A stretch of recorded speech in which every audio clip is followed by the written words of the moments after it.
Gott, wie geht's dir denn? Dass du da bist, das ist schön. Erstes hat's uns grad noch gefällt, hat's daher grad wie bestellt. Fallen mir heut vielleicht noch um. Wissen wir genau warum. Kleine Kinder gehen ins Bett. Ja, unser Rainer, ja, unser Rainer nicht. Vergiss mein Bursch.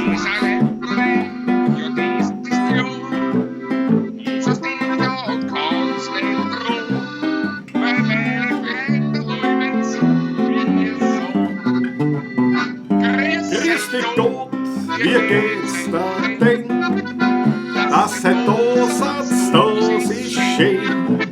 Erstes hat's uns grad noch gefällt, kommt's daher grad wie bestellt. Fallen mir heut vielleicht noch, das kann schon passieren, wissen wir genau warum. Kleine Kinder kehren ins Bett. Ja, unser Rainer, ja, unser Rainer nicht. Grüß euch, habe die Ehre. Servus.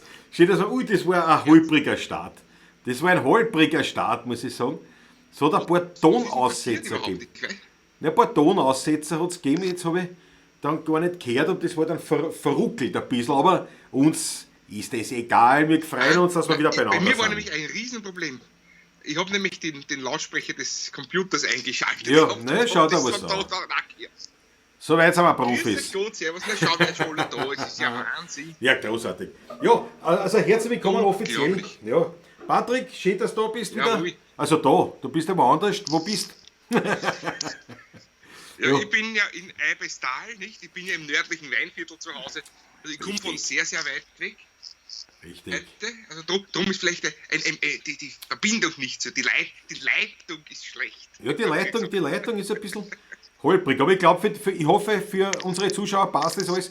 Ich hoffe, ihr versteht das alles. Vielleicht muss ich der Elisabeth sagen, dass sie nicht im Internet sein soll. Elisabeth, bist du im Internet? Ah, lass im Internet sein, das passt schon. Ja. Der will mir seine Frau, sie gibt nur aus dem Internet, lass im Internet sein. Vielleicht haben wir die fehlende Potenz in der Frequenz. Na, okay. Aber was denn? Während dem Jetzt ist Hallo der alle Livestream beieinander. nämlich auch stehen. Thomas Bastlecker ist da, Susanne Bum, Irmi Hinkofer, Hubert Hinkofer, Günther Erich Russel, der Ronald Kreuz aus Hamburg wieder mal, das freut mich. Moin allerseits, moin, zwei Grüße aus Hamburg. Franz Hirschka, auf los geht's, los, jawohl. Das haben wir jetzt irgendwie ein bisschen leicht verpfuscht, muss ich sagen, aber das macht ja nichts, weil, ja, wir sitzen ja nicht nebeneinander, nicht? Also das muss man so Nein, gar nicht. Fritz Stadtguss, hallo zusammen, servus, grüß dich Gott. Der Matthias Mariacher ist wieder dabei. Genau, der Duke auf Floridsdorf. Gerhard Greisinger, was für eine Freude. Der Gerhard Greisinger. Servus. Eine wichtige Person, eine fördernde Person des Wienerliedes. Das gefreut mich, dass du da bist. Das ist eine tolle Geschichte. Einer der Mitherausgeber und Chefredakteure der Wienerlied Zeitung, ja. Richtig, Wienerlied aktuell, glaube ich. Wienerlied aktuell, ja. So heißt es, ja. Mhm. Ja. Macht es ja alles ehrenamtlich natürlich. Kriegt kein Netsch für das Ganze. Ne? Das ist halt leider so. Aber gefreut mich, dass du dabei bist. Joe Walker ist dabei, Matthias Löffler, das freut mich. Spitze aber schon. Die Dunja, du bist schon wieder woanders. Franz Brandwein. Dunja Androsch ist da. Ja. Siehst du die gar nicht, oder was? Wolfgang. Dunja Androsch. Michael Karal, sicher. Servus, ihr Lieben, haut schon die Achtleine. Ja, Alex F. Na schau, aber eine ordentliche Partie. Eine ordentliche. Jetzt sehe ich die Dunja, die Hätte aus der Schweiz ist dabei. Servus, grüß dich Gott. Naja, gut. Da geht's rund. Patrick, ein bisschen lauter drehen. Aha, Patrick, ein bisschen lauter drehen. Ja, habe ich schon gemacht. Habe ich jetzt gleich gemacht. Hoffentlich wird es ein bisschen besser. Der Patrick klingt heute ein bisschen dumpf, ja. Aber ich sag da was. Interessant. Mikrofon ist das gleiche und alles. Hast du irgendeine andere Software oder was? Oder? Nein, die andere Software. Na klar, nicht. Ich habe mir da eine andere Software angeschafft. Na sicher. Ich weiß es nicht. Anders vielleicht, ist nicht zum du bist überhaupt lustig, irgendwas haben wir. Du bist nämlich so weit hinten noch versetzt, dass ich nicht einmal in dir gescheit plaudern kann. Das ist Was? fast Auf 30. Skype? Das ist, Na, pass auf, das dann machen wir Skype, es so. Ich hau die Ruf aus mich aus noch mal Skype. an. Ich ruf dich nochmal an. Ruf mich nochmal an. Bitte so machen wir entschuldigt das. meine lieben Nein, Freunde. so machen wir das. Nein, so machen wir das. Weg ist er. Weg ist er. Und jetzt machen wir uns einen Spaß und ich rufe ihn nicht an. Dann zuckt er aus. Ja, nein, nicht, dass wir das wirklich machen. So. Und leitet schon bei ihm. Ja. Patrick nimmt den Stöpsel mit dem Mikro, sonst bist du. Ja, das kann nicht sein, ja. Nein. So. Grüß euch, sagt's Leidl. Patrick, ich hör dich nicht. Ich hör dich nicht. Oi. Patrick, was ist los? Wieso hör ich dich nicht? Wieso hör ich dich nicht? Du bist, glaube ich, gemutet. Druck einmal aufs Mikrofon drauf. Nein, am Bildschirm, meine ich. Am Bildschirm sollst du das Mikrofon tun. Oi, schon der Weg da. Na, ich sag's euch. Die Technik. Technik ist im Wahnsinn. Was haben wir dabei? Onkel Ramirez. Grüß euch, sagt's Leidl, ich komme vom Kack-Computer nicht weg, wenn ihr alle Live-Shows macht. Ich sollte eigentlich was kochen. Onkel Ramirez, das ist eine gute Idee, weil ich esse gern was. Aber ja, jetzt kommst du nicht dazu. Das ist ja so. So, was haben wir da noch? Ja, so, jetzt muss ich Patrick anrufen. Jesus, nein. So. Grüß euch wieder, so, da kriegt der Dieter. Große Freude. Na, ist er da? Hört er mich? Hör ich dich? Nein, ich höre nichts. Ich höre dich nicht. Ich höre dich nicht. Du musst am Display das Mikrofon. Du hast gemutet am Handy. Ist schon wieder weg. Na, was ist jetzt da? Ich höre dich nicht. Leute, ich sage es, das ist wirklich ein. Gleich mache ich es auch ein Bottling an ihm. Ja, irgendwo musst du gemutet sein. Patrick, irgendwo bist du gemutet, es hilft nichts. Ich hab. So. So wie der Antrag auftrat. Na, schaut euch das an. Ist das ein Hit? Die Technik. Die Technik ist ein Hund, aber ja, ich kann keinen Schluck dazwischen nehmen, weil nicht. Ja. Angeblich kocht der Onkel eh nicht gut, sagt der Zonk aus Welt TV. Naja, wir werden es nicht rausfinden, weil zum einen können wir nicht zusammenkommen, zum anderen, ja, kocht er ja nicht, weil er vor dem Fernseher sitzt. Andreas Christian ist dabei, ich komme von der Hocken und habe schon Hunger, Onkel. Ja, ich habe auch die Bluetooth-Kopfhörer auf, aber ich weiß nicht, wieso das nicht geht. Ich weiß nicht. Das ist ein Problem mit dem Lautsprecher. Verbinde einen anderen Lautsprecher. Was? Ich? Moment. Patrick, wart, halt durch. Halt durch. Vielleicht liegt das Problem an mir. Ja, na, da an sich nicht. An sich nicht, aber wir werden das gleich rausfinden. Leider, die Stunde werden wir ja haben, dass wir das zusammenbringen. Na gut. Alles weg. Alles weg. Alles weg. Passt auf, jetzt mache ich das anders. Patrick, ich mache einen Test. Du hörst mich ja, ne? Ui. Du hörst mich. So, jetzt probieren wir das. Vielleicht geht das wirklich mit den Scheiß. Entschuldigung, so habe ich das gesagt. Mit den, wie heißen es, die AirPods. Nicht. Sag einmal was. Na. Warte mal. Sag noch was. Ich höre dich nicht. Nein. Hallo, Brünn, Prag. Wey, der Fuchs, ich sag's euch. Warte mal, Kopfhörer, ja. Warte mal, jetzt hör ich dich. Super. Was? Hier kannst du liegen. Patrick, du bist abgehakt. Pass auf, ich rufe dich jetzt nochmal an, ja? Ich rufe dich jetzt nochmal an. Was ich habe schlecht. Ich verstehe dich nicht. Du bist abgehakt. Ich verstehe gar nichts. Außer mit ihm. So, weg ist er. So. Jetzt rufe ich, Ton aus, das kennen wir schon vom Zonko, sagt der Günther Erich Russel, ja. Zonko sagt, Patrick gibt wieder alles. Ich sag's euch, ich krepiere schon langsam. AirPods drinnen, ja, Andreas habe ich gerade gemacht, ja. Die scheiß AirPods. So, ja, außer mit Ich höre Sie. Jetzt höre ich die. Können Sie mich hören? Jetzt höre ich die. Jawohl. Ja, wunderbar. Alle Hat nicht an mir gelegen, aber ich habe dauernd den Kommentar stehen, schlechte Skype-Verbindung, Skype-Verbindung die ganze Zeit. Ja. Das ist aber halt, das lag nicht an mir jetzt einmal. Jetzt habe ich mich gefreut, dass ich endlich die AirPods, dass ich kein Kabel da habe und dass ich bin überhaupt auf richtig eingestellt. Wo sind wir denn da? Rechts, jawohl. Schaut gut aus. Jetzt kann ich wieder die Hammer, jetzt wird er wieder heiß werden. Schlechte. Das ist wieder eine Partie. So, Patrick, jetzt müssen wir anzahlen, weil ja, Durst kriege ich. Du bist der Erste mit einem Anbotteling. Warte, ich schalte groß. Fang ich an? Ja, freilich. Ja, bitte. Sagen wir es, wenn ich groß bin. Ja, du bist schon groß.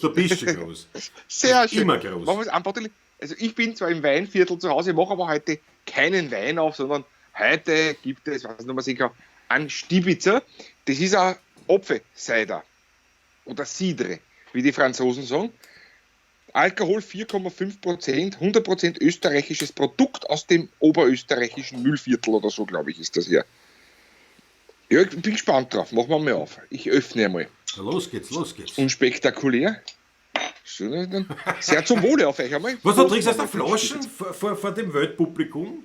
Das ist ein Stibitzer, den trinkt man aus der Flasche. Ach so. Eiskalt aus der Flasche. Ach so, ja. Tasche her. Na? Ein süßer Apfelmost mit einer Kohlensäure. So kann man es beschreiben. Ja, nicht schlecht.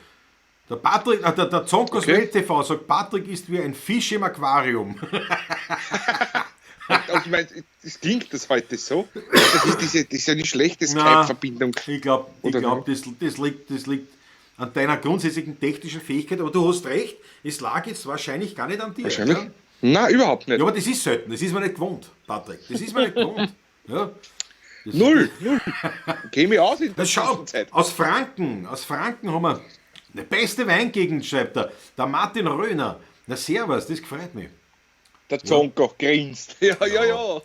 Jawohl, Alter, du bist wieder voll drin. Kann man schon trinken, sagt der Joe Walker. Auf jeden Fall.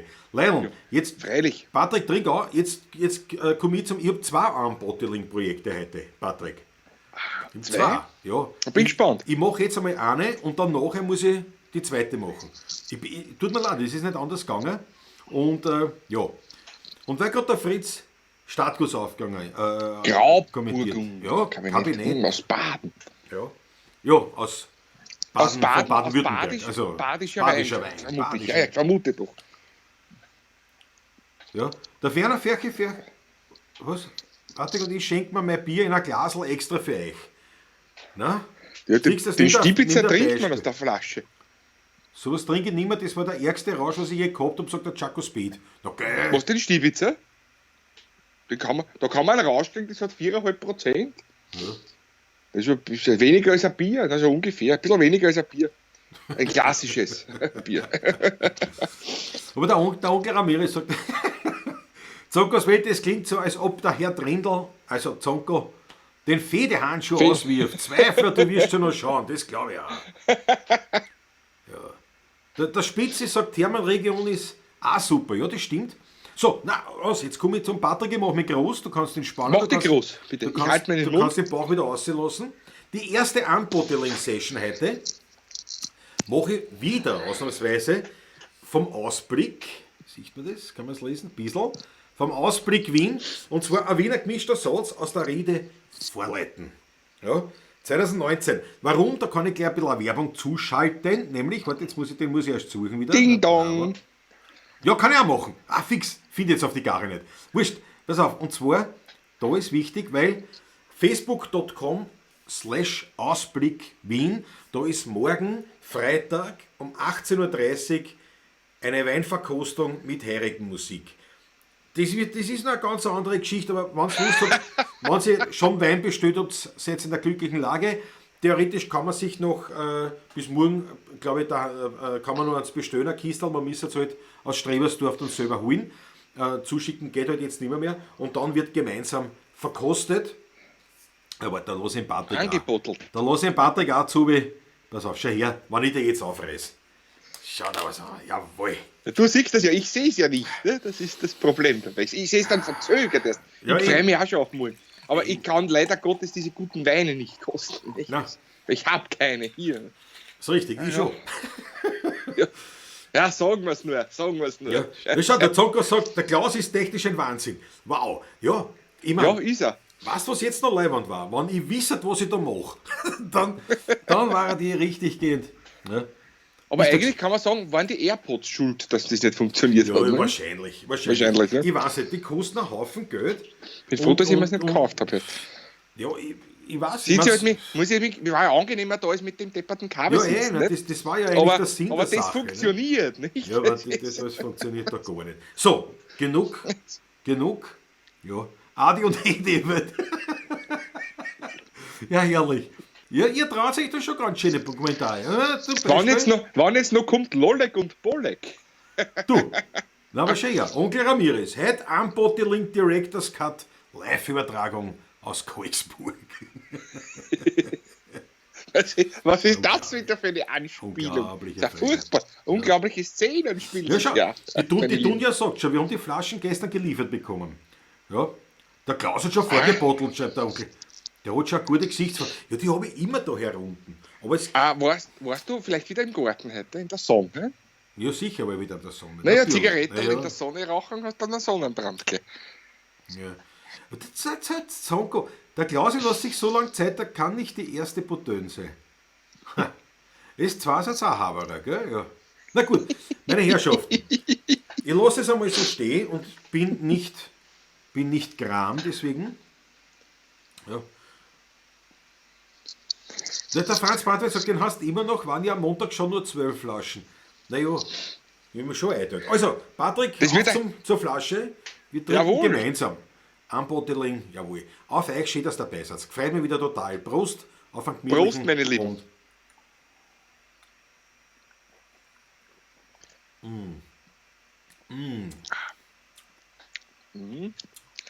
Was schreibt die Dunja anderes? Das wird ein heftiges Wochenende. Wenn wir jede Verkostung mitmachen, haben wir 6 offene Flaschen zu zweit. Naja, geh bitte 6 Flaschen übers Wochenende erst. Ja. Kein Gegner. Ja, aber das habe ich mir nämlich auch gedacht. Das haben wir original auch gedacht. Wenn man so gesagt hat, naja, wenn ich jetzt da mittrinke zum Beispiel, ne, bei der Weinverkostung morgen. Dann haben wir es lustig, glaube ich. Ja, vor allem dazwischen, die ich aufführt. Aber Patrick, wie rennt denn das so ungefähr? Kannst du uns erklären ein bisschen, wie das morgen angehen wird? Also, es ist ein virtueller Heuriger, wird es sein. Also, jeder aus seinem Heimatort sozusagen. Also, der Winzer und der Sommelier, die 2 Winzer und der Sommelier, die sitzen wo. Der Klausi sitzt wo, ich sitze wo. Und der Techniker, der das Ganze zusammenschneidet, sitzt wieder wo anders. Das Ganze wird über Skype-Verbindung funktionieren. Hoffentlich. Naja. Und da wir werden plaudern, also es wird am Anfang geben eine Vorstellung der Weine. Dann wird der Herr Sommelier was sagen, dann wird der einen Wein verkosten und dann spielen wir ein Lied oder 2. Dann kommt wieder eine weitere Verkostung, wie die ein bisschen schmeckt wird von denen. Dann spielen wir wieder. Und so auf die Art soll das Ganze anrennen. Also eine Weinverkostung und dazwischen sind wir wieder. Ich muss dich korrigieren. Wieso? Weil du gesagt hast, es geht über Skype. Das stimmt so nicht. Nein, die Verbindung geht über Skype und zu sehen ist das Ganze auf Facebook, glaube ich. Na Gott, was du glaubst. Der Punkt ist der, und das ist nämlich das, was wir jetzt erklären müssen, was ganz wichtig ist. Naja, wir sind untereinander unter Skype verschalten, damit wir uns überhaupt hören und mitkriegen, was überhaupt woanders geht. Aber jetzt müssen der Patrick und ich, der Patrick muss jetzt erst über Skype zu mir, damit ich ihm halbwegs her, damit wir dann halbwegs synchron in den Livestream können von uns her. Und dieser Livestream wiederum, den müssen wir auf die YouTube-Seiten bringen, wo wir jetzt sind, weil von dort kann ihm der andere Techniker, jetzt halt ja auch, capturen. Das ist ein Begriff, schön. weiß nicht, was das heißt, aber was heißt man sagt, das weiß man. Also der captured diesen Livestream von der 16er Seite und fügt den dann in den Livestream auf der Facebook-Seite ein. Ja. Also so wird das passieren. Und das heißt aber, dass wir einen Livestream offen haben, so wie gestern, nicht, während der Zonko-Sendung, wo wir quasi spielen, 1-2 Lieder und dann eigentlich ein paar Minuten Backstage sind. Jetzt müssen wir schauen, ob wir da nicht in den Kontrast, also ein Parallelprogramm, keine Ahnung, wie das so laufen wird, aber auf jeden Fall, Not macht erfinderisch, was so ist. Der Techniker sitzt in Kaisermühlen, der Patrick im Weinviertel, im Donaufeld und der Weinkeller ist in Strebersdorf.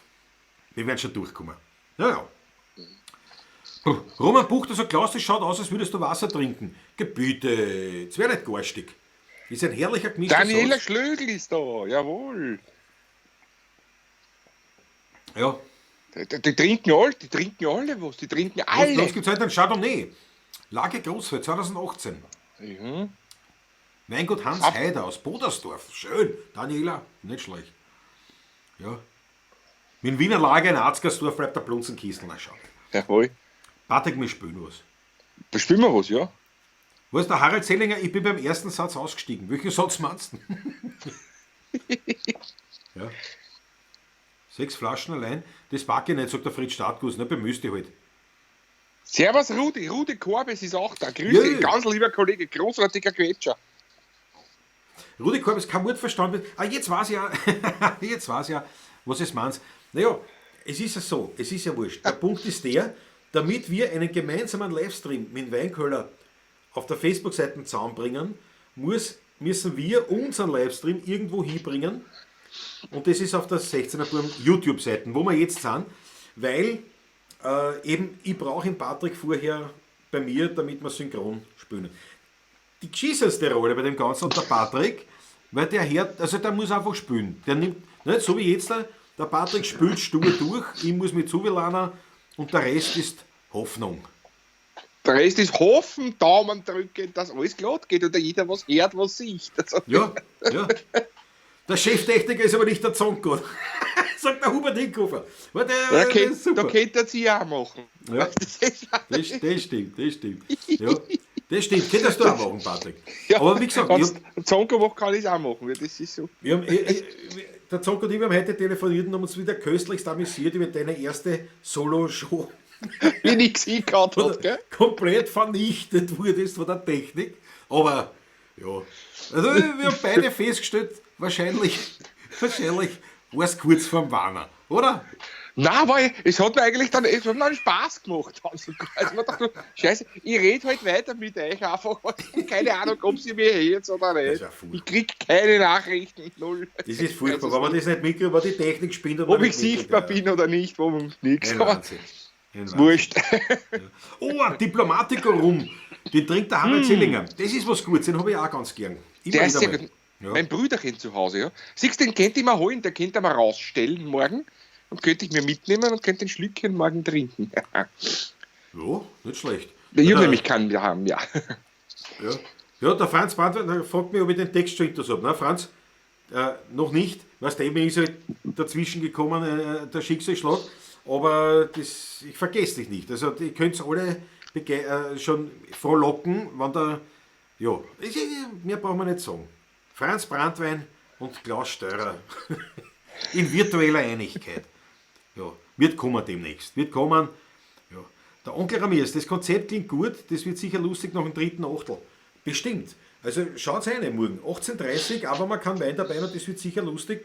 Und wie gesagt, die Entourage, die immer in der Künstlergarderobe herumsitzt und eh nichts vom Dingen, die kann sich ja vom 16er beim Kanal bewegen. Dort werden wir quasi, weil da spielen wir immer nur unseren Teil und dann sitzen wir und warten wir und schauen halt zu. Also zuschauen, wir können ja gar nicht zuschauen, weil der Facebook-Livestream ist ja dann wieder so zeitversetzt. Über halbe Minuten haben wir festgestellt. Das ist ein Und der Wahnsinn. YouTube auch. Ist ja das. Ja, das ist ein Wahnsinn. So, Ihr seht Patrick, uns zwar live, aber eigentlich ist es eine Aufzeichnung. naja, ja, nee, es ist eine Verzögerung. Es ist tatsächlich, man hat keinen Einfluss mehr drauf. Daher ist live. Ja, es wird eingeschickt und ja, genau. Ja, wo der Alex F. sagt, vollkommen richtig. Oder die Alex? Nein, die Alex. Auf geht's, ein zünftiges Wernerlied. Jawohl, Burschen. Ja, das machen wir. Jawohl, auffassen, Instrumente auffassen. So, dann. Der Klausi Z, den habe ich auch schon vorher gesehen. Sag ich gleich, Der Klaus Ding, Z ist da? Ja, habe ich vorher gesehen. Klaus Z ist da? Ja. Ja. So.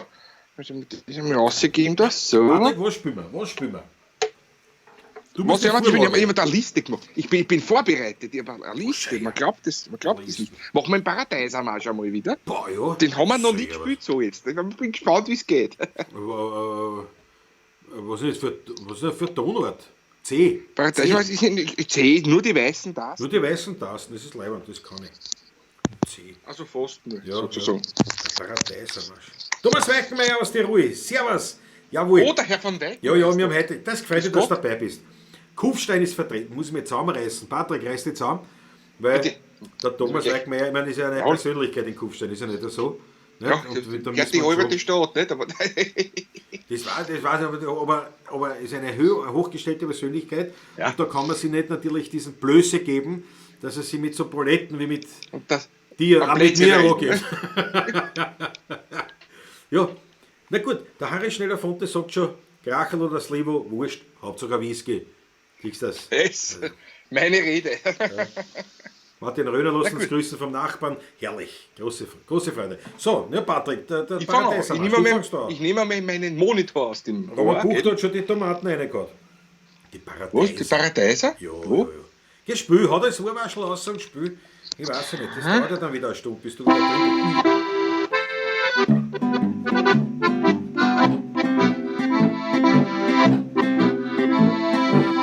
Wenn's einem Menschen gut geht, wünscht er sich gleich mehr. Achso, ja, den Refrain gespielt.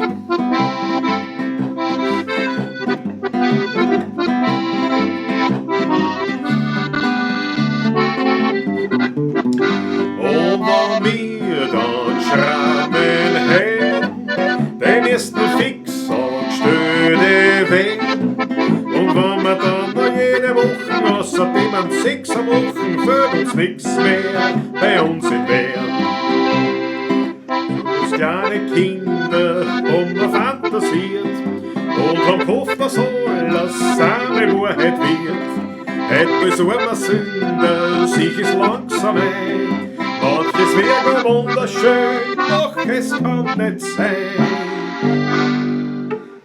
Es wird Wein darum geben so groß wie Paradeiser, dazu noch ein Stück so hoch wie Häuser. Und statt die 4 Liter Glaser lauter Pumpen mit einer Pumpen für den Wein. Und wenn wir gern schrammen her, den ersten Fix auch schöne weh. Und wenn wir dann noch jede Woche außerdem an 6 Wochen für uns nix mehr bei uns in Wehr. Ja, großartig. Großartig. Patrick, ich habe nur nicht gewusst, dass du mit dem Refrain anfängst. Jetzt habe ich den ersten Refrain frei natürlich versemmelt, weil ich halt natürlich da schon die Hälfte braucht habe, bis ich es kapiert habe. Ja, okay. Ja. Bitte um Verzeihung. Weißt du, ich habe doch noch ein Rondo.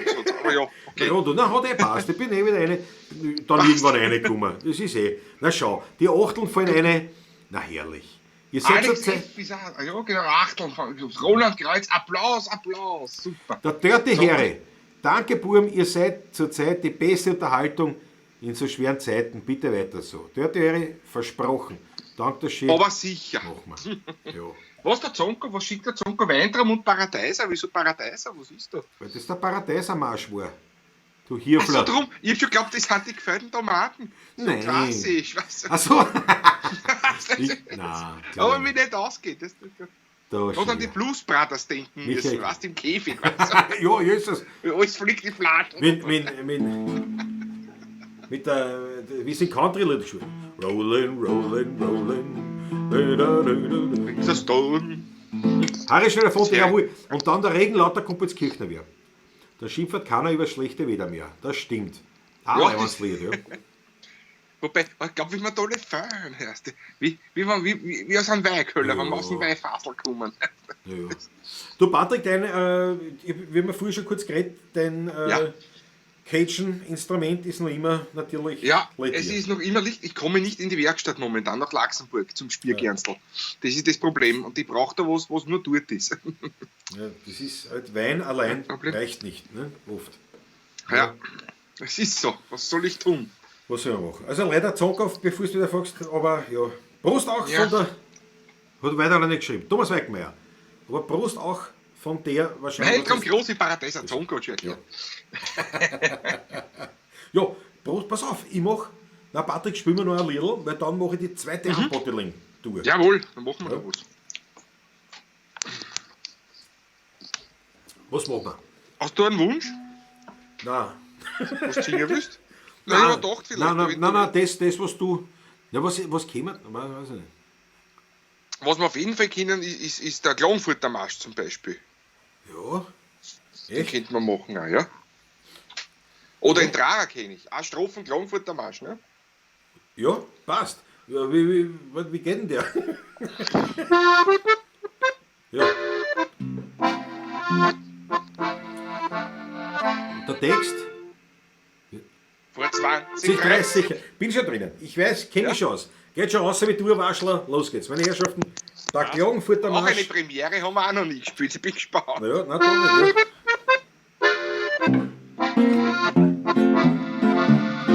Vor 20, 30 Jahren war am Vierter Kloerlein. Da haben's uns nix wie sauberen Turm und sauberen Bären und Geh. Und haben's wo tanzt und rumgestrampft, das war ein gewisser Frei. Ja, sehen's, das waren halt da zumals noch gern geht's um den Lein. Wanderreis hat gesungen und es war ein gewisser Pflanz. Hecke und Lieder waren wir von dem Pferd gewandt. Der linke Peppi Korn und der Franz alle drei. Ja, Haben's vertanzt und umgestrampft, da war jeder dabei. Jetzt geht's mit Singen schwer, wir haben keine Stimme mehr, tanzt Lieder nicht so, wir sind aus Heu und Stroh. Jo, mir geht's schön, da muss ein Förder sein, wir haben auf der Höhe keiner mehr gehört.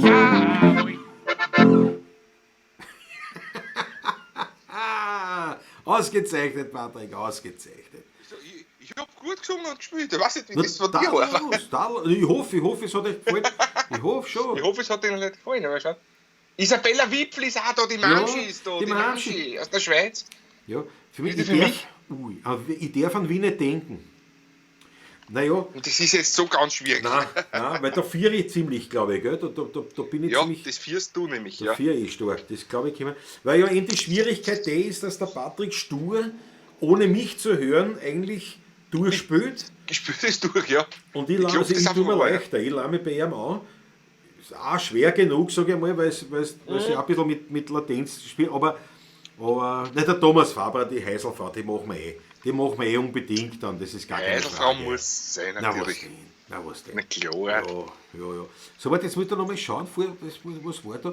Ja, genau, habe ich mir gedacht. Thomas Weigmeier, Prost auch von der Birgit. Bitte, liebe Grüße zurück. Der Zonko ist Tiroler, weiß ich das auch, wie das ist. Die Birgit ist ja eine ganz Liebe. Und die Frau von Thomas, aber sie ist ja eine Kärntnerin. Und ich glaube aus dem Lodental, wenn ich das recht in Erinnerung habe, eine Kärntnerin und die muss sich halt durchboxen in Kufstein bei den ganzen Tiroler dort. Ne? Das ist halt schon. Ja. Hat schon gelernt. Ja, ich glaube auch. Ich glaube, sie kommt ganz gut zurecht damit. Ich glaube auch. Der Zonko schreibt da, schon wieder kein Cajun, jetzt friss ich den Wettex in der Küche. Ja. Na, frische Wettex für Heiselpapier ist rar. Ja? Der Wettex auch in der Zwischenzeit. Ja. Das ist schon egal. Der Harald Zellinger sagt. Ich lasse die Quetschen herum heute. Ja, der Harald Zellinger sagt, ein Liter für die Musi. Danke herzlichst. Das bringt mich auf den Gedanken, eine kleine Eigenwerbung sozusagen zu machen. Warte mal, Ding Dong. Ding Dong. Da. Ja, das brauche ich eigentlich gar nicht, sondern in der Videobeschreibung findet sozusagen das virtuelle Körperl oder den Hut, mit dem wir jetzt quasi herumgehen, wie beim Heirigen. Und das geht über PayPal oder das geht einfach über Überweisung. Die IBAN-Nummer, steht alles da drinnen in der Beschreibung vom Video. Und ich freue mich, wenn es ein paar neue Schuhe wachsen lässt. Ist leibend von euch, absolut. Also stellt euch vor, wir gehen einfach mit dem Hut durch. Mit dem Hut durch, ja. Da sage ich jetzt schon mal Dankeschön, also quasi der Liter für die Musik. Wir müssen das jetzt so machen. Es ist so unromantisch natürlich, aber ja, wir freuen uns und sagen jetzt schon Danke für eure Großzügigkeit und eure Bereitschaft und Unterstützung. Ja. Der Harry Steinfonte sagt, meine Schwägerin ist eine Steirerin in Tirol. Ja, ist auch. Ja, das geht schon, das geht schon, gell? Verstehen sich die überhaupt nicht? Das ist politisch unkorrekt, weil das ist auch eine Form von Rassismus. Das ist sicher. Wenn man sich, achso. Tiroler und Steirer untereinander verstehen sie die überhaupt? Ja. der eine das permanente Halsgerät und der andere das ist interessant. Das ist freut mich. Ich möchte mich stelle mir das gerade so richtig vor, weißt du. Das ist, ich habe so viele Freunde in der Steiermark und in Tirol, herrlich.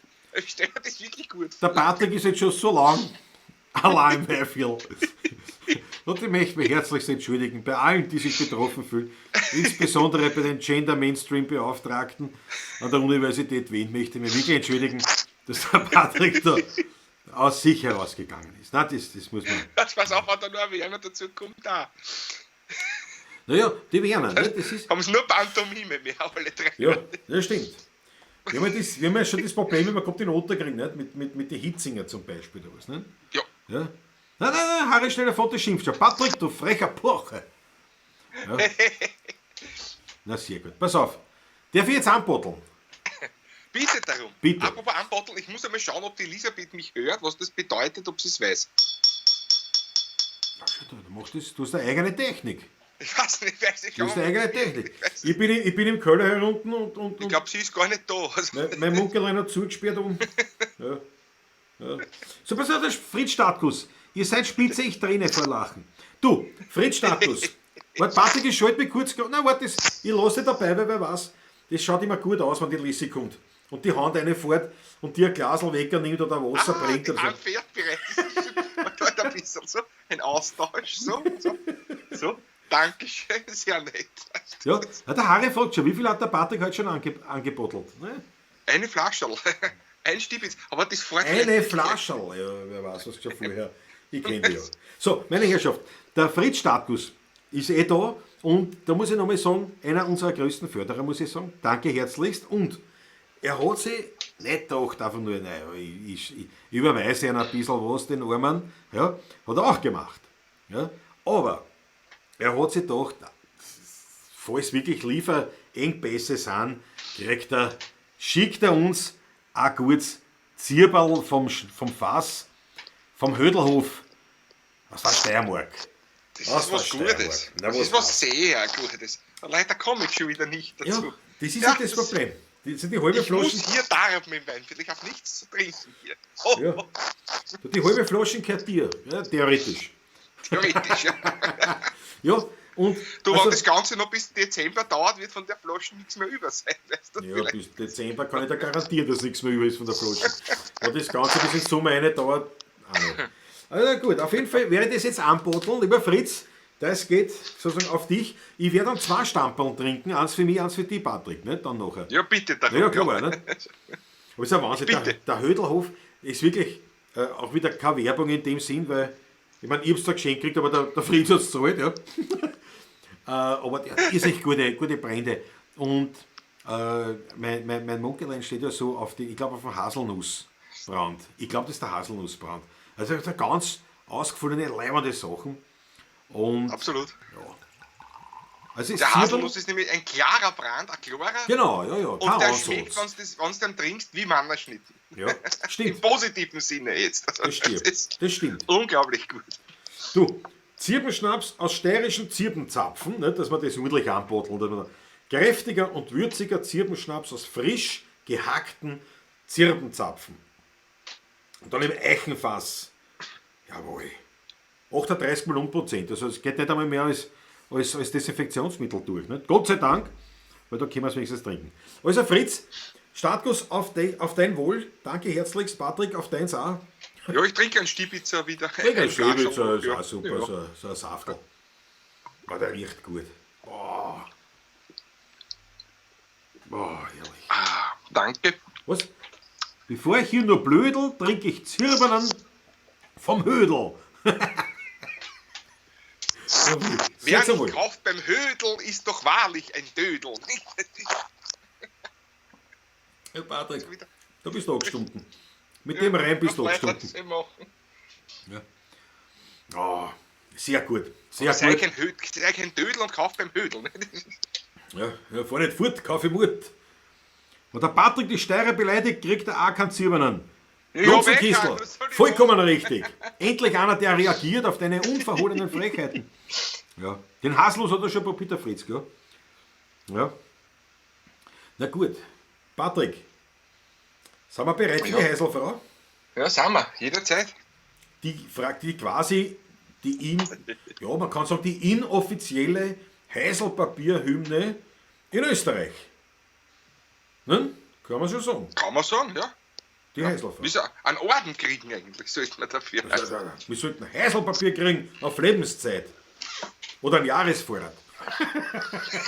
Wo lagern wir den?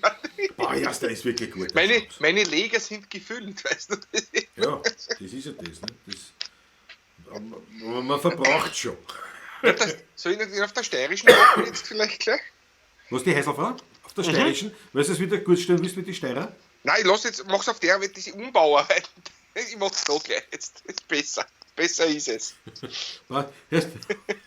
Aber der Michael Karl. Wenn Corona noch länger wütend, dann können sie Donauinsel als Zweigstelle von Kolksburg umbauen. Das ist gut. Da kann ich nicht einmal was drauf sagen. Michael, vollkommen richtig. Ja. Sepko mit Gruß aus Oberbayern. Ich bin leider spät dran. Ja, aber wir sind noch da. Wir sind noch da. Also du hast noch nicht viel versammelt, außer das Anboteling und ein paar blöde Schmäh von mir. Und ja. Du, mir hat gerade der Thomas Weckenmeier, wir sind ja interaktiv, hat mir gerade ein Büdel geschickt, wie die Zahn daheim trinken und den Livestream schauen. Ne? Großartig, großartig. Na? Thomas Leifert. Ich meine, ich weiß, Spitze. der Thomas hat mir das eigentlich privat geschickt, nicht? Aber ich habe es in die Öffentlichkeit getragen, wobei man auf der anderen Seite ja sagen muss, wie viel sind wir denn überhaupt? Das habe ich gar nicht geschaut. Ich sehe das heute nicht, das steht bei mir heute nicht. 64 Leute sind wir jetzt da. 64 Leute. Ah, okay. Na, das ich kann es heute nicht sehen. Ja, für uns ja gar nicht schlecht eigentlich, für unsere Verhältnisse. Na ja, ist gut. Freut mich sehr. Ja, wir freuen uns über jeden Einzelnen. Das haben wir immer so gesagt, wenn wir zum Beispiel wo gespielt haben. Der letzte Auftritt bei der Zehnermarie zum Beispiel war so, das war ja kurz bevor es dann die Veranstaltungen geschlossen haben quasi. Da war es ja so, dass wir ja ausreserviert waren in der Zehnermarie, fast ausreserviert. Und dann sind aufgrund dieser Corona-Geschichte am Tag, also da haben wir irrsinnig viele Leute angesagt. Ne? Das sind immer weniger geworden. Und dann waren wir, ich weiß gar nicht mehr, was waren wir denn, Patrick? 40 Leute? Sowas ja, 35. 35 Leute. Ne? So steht es ja. Statt 90, ja. Statt 90. Aber so. Auf jeden Fall, ne? Und die haben sind wir so gesessen und da haben sie gesagt, ja, aber mein Gott, nein, ist das uns so leid, weil, ja, spült es überhaupt jetzt, was sie viel angesagt haben. Und der Patrick und ich, wir haben seit 25 Jahren einen Grundsatz. Wir spielen nicht für die Leute, die nicht da sind. Wir spielen für die Leute, die da sind. So ist es und nicht anders. Und es war ein herrlicher Abend, gell Patrick? Es war super, es war herrlich wieder. Es war der letzte öffentliche Auftritt, also vor Live-Publikum, vor wirklichem Publikum, das da gewesen ist. Also. Ja, stimmt, ja. Ja, es kommen wieder die Zeiten. Kommen wieder. Und es war dann, war ja noch, der Rössingkeller in Stammersdorf, war ja noch bis zum gleichen Tag. Ne? Also wir haben das dann am Tag selber dann angesagt, ne? Weil dann keine Leute mehr, das haben schon viel angesagt gehabt und, jetzt haben wir geschnitten. Oje. Verklage. Der bricht den Finger beim Flaschen aufmachen. Das ist ein Klassiker. Fingeramputation beim Öffnen der Weinflasche. Das steht davor. Patrick, das kannst bevor du Blut kommt. Ja. Sicher. Ja, das stimmt, sagt der Gerhard Kreisinger. Der war dabei, ja, genau. Ja, super Grundsatz, sagt Zuckerwald, ja. Aber das stimmt wirklich so. Der Patrick und ich, wir haben stets, ich meine, wir müssen uns ja ehrlich sein.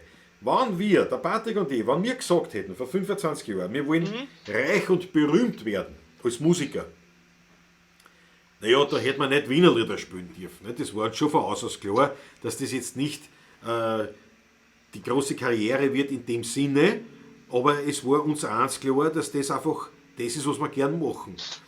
Und da ist die Stimmung so leider, ob das 3 Leute sind oder 100 Leute, das ist eigentlich wurscht. Gell, Patrick? Genau, so ist es, völlig wurscht. Voll muss es sein. Der Thomas Weigmeier sagt, wir stehen ja auf unsere langjährige Freundschaft, daher kannst du es der ganzen Welt zeigen. Thomas, genau, danke schön. Na klar. Der Thomas und ich, wir haben ja schon mehrmals im gleichen Bett geschlafen. Ich meine, es war schon... nicht wissen. Wir waren schon blunzenfett vorher. Aber da haben wir sehr viel. Wir haben gemeinsam studiert. Nein, wir haben gemeinsam die Studentenzeit verbracht. So muss man das sagen. Ja. Ich war da auch Flaschen. Ich habe dann später studiert, nicht? Also ich habe das dann nachgeholt quasi. Aber auch nur aber Ratze-Fatze nachgeholt dann. Ja. Ja, schon.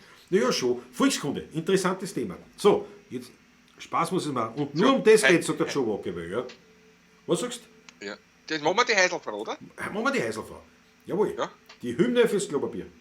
Ist auch nicht einfach. Aber soll ich nur das Zwischenspiel spielen wieder oder ich spiele es komplett durch? Du spielst komplett durch, ich merke was du spielst und nicht spielst. Ja. Ich nehme mal meinen Monitor wieder heraus. Jawohl. Ich höre wieder ist nur nichts. was. Ja, du hörst so auch nichts, auch was du drin hast. Das ist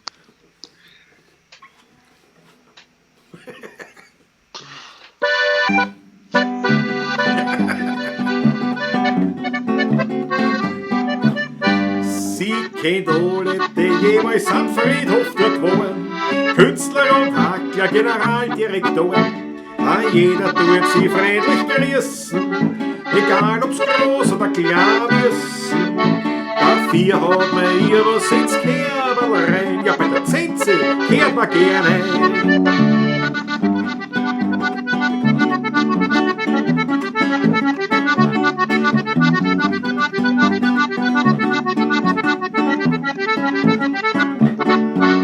Mein Schatzel ist eine Häselfrau am Friedhof in Stadtlau. Die Handschuhe gelb, das Schürzel blau. Mein Zinsi aus Stadtlau. Sie kennt alle die Mittel, das im Fernsehen bewähren. Duftende Hacke und Hose hat's gern. Möglichst ist sie das und putzen, weil man will sie ja schließlich benutzen. Dafür haben wir ihr was ins Kerberl rein. Ja, bei der Zinse kehrt man gerne. Resol!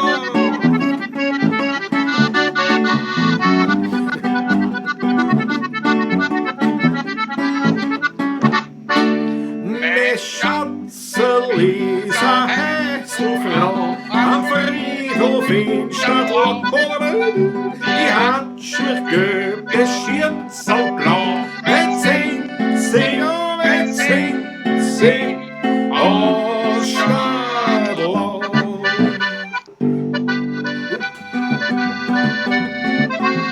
Double ten!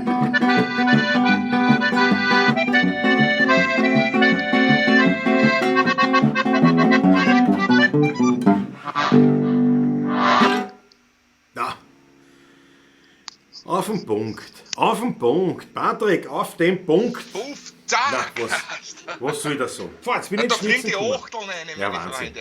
Herrlich Ein schön. Wahnsinn. Wunderbar. Ich lasse dich quetschen aufgrund der Umbauarbeiten, die einfach ist. Ja, na los um.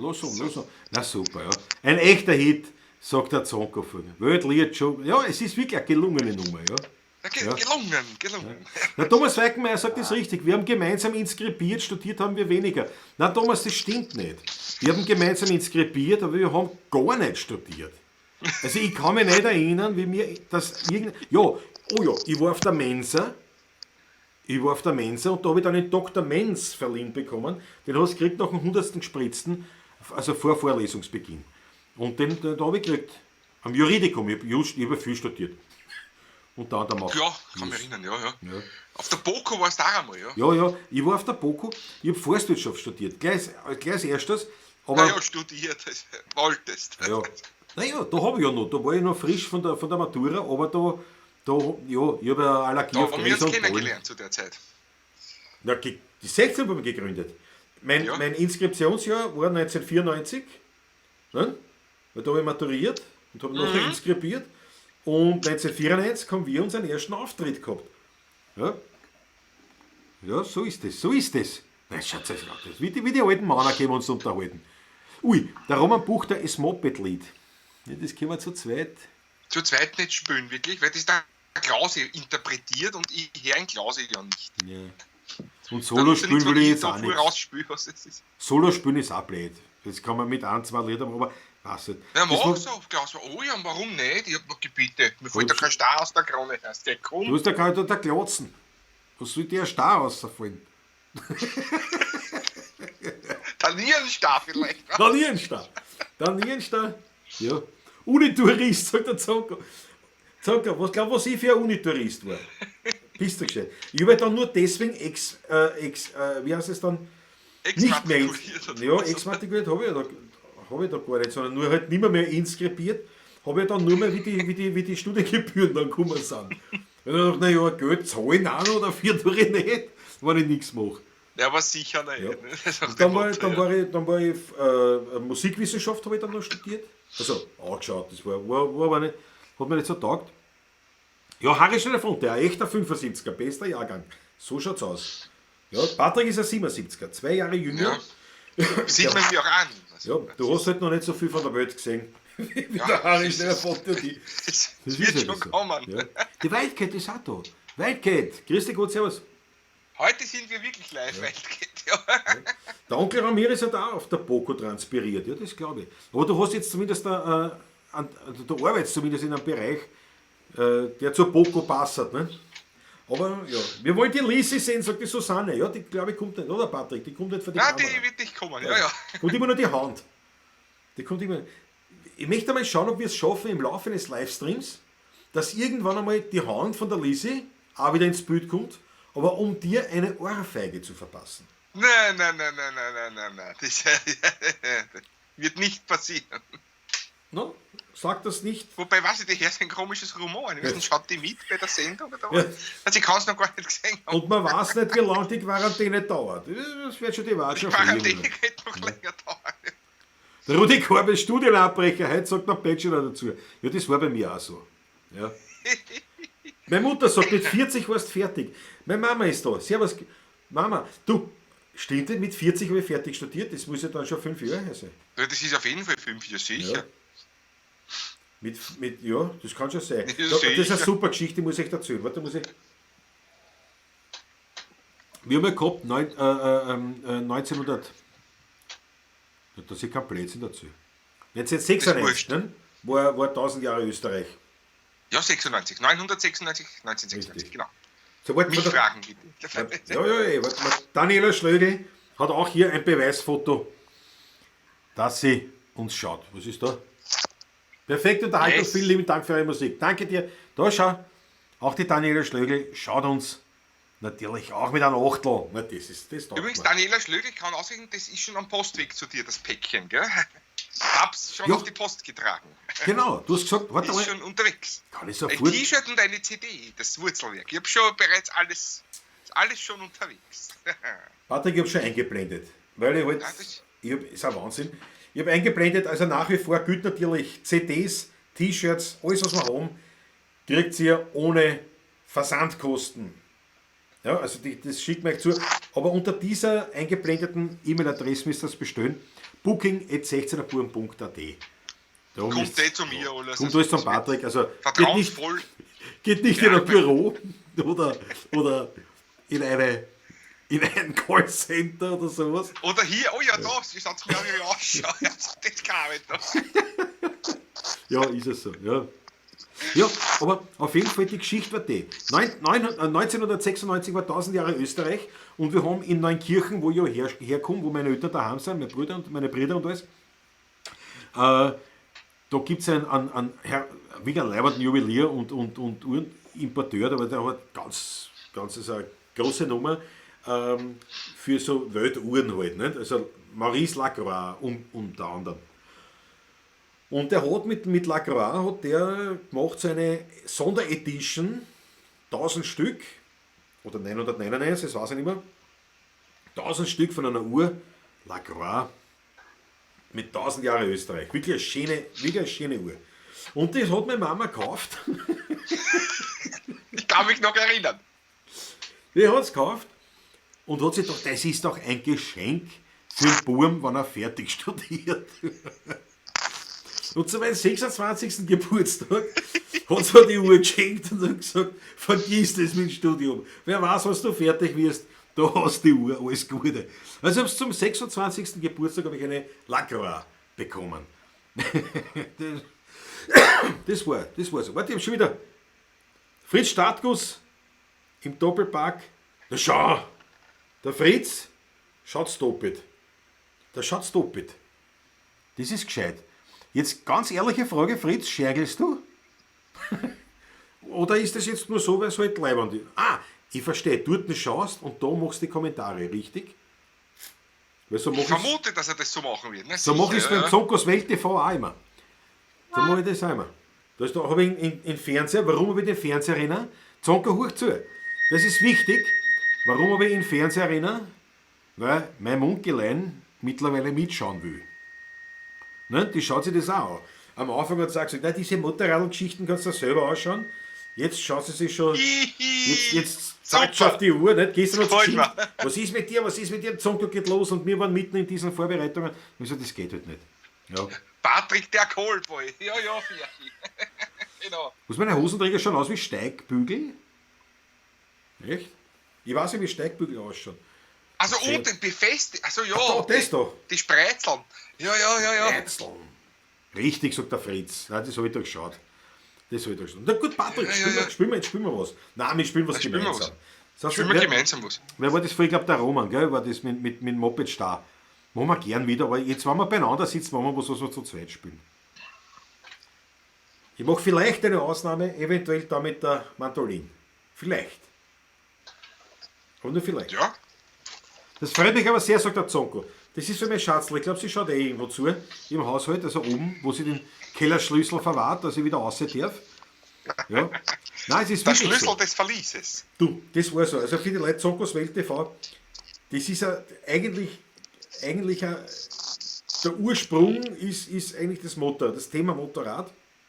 Und das ist einfach wahrscheinlich so eine ähnliche Geschichte, wie es mit Patrick und mit mir ist, nämlich dieses authentisch leibende, ehrliche, erdige und das sind halt auch Livestreams, immer am Mittwoch um 21 Uhr und da liegst du flach halt. Nicht? Das ist einfach leibend. Gemütlich, also nicht flach liegen im Sinn, das ist nicht nur Spaß und lustig und oder sondern es ist einfach leibend und gemütlich. Und da ist halt so, am Anfang haben wir das halt so angeschaut, nicht? Und bei Schatz hat das so mitgekriegt ein bisschen und dann gesagt, schaust schon wieder so Motorrad. Und mittlerweile, ja, jetzt muss ich es am Fernsehen schauen, damit es halt, ja, nicht, das ist es so. Patrick, von deinen Brüdern. Was schreibt er? Na gar nicht, ein Büdel schickt er. Ja, schau. Ein Bild von meinem Bruder heißt das. Nein, nicht ein Bild von deinem Bruder über uns, von uns.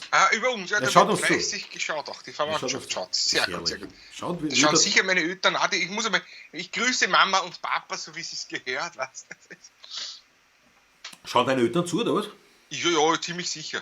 Ja, Leimann. Na dann. Auch am Fernseher natürlich im Wohnzimmer, natürlich. Ja, sicher. Auf deine Eltern. Und dann spielen wir was, Patrick. Prost. Ja.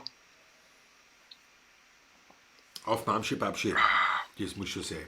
So, was legen wir auf? Patrick. Ja. Machen wir die Wampen? Machen wir die Wampen, ja, genau. Die D-Tanz hast du spielen wollen? Ja, warum nicht? Die geht ja. Ich spiele voraus, ziehe durch. Ja, machen wir die Wampen, ist lustiger jetzt. Gefällt mir eigentlich besser auch. Machen wir die Wampen, vielleicht am Schluss noch dann die D-Tanz. Ja, da hätte ich was anderes mal gedacht, aber... Na, ist auch in Ordnung. Na, du bitte, ich richte mich nach dir. Du bist der Spielspieler. Ich richte mich nach dir, es sei dir was dagegen. Ja, hoffentlich geht sich das aus. Wenn nicht, lass ich aus, musst weiter singen. Ja, passt. Okay? Wir schaffen das. Ich nehme mit den Monitor wieder heraus, gell? Ich Und weiß geht's auch. Außer du, Waschel. Jetzt können wir mal reden, was wir wollen, weil...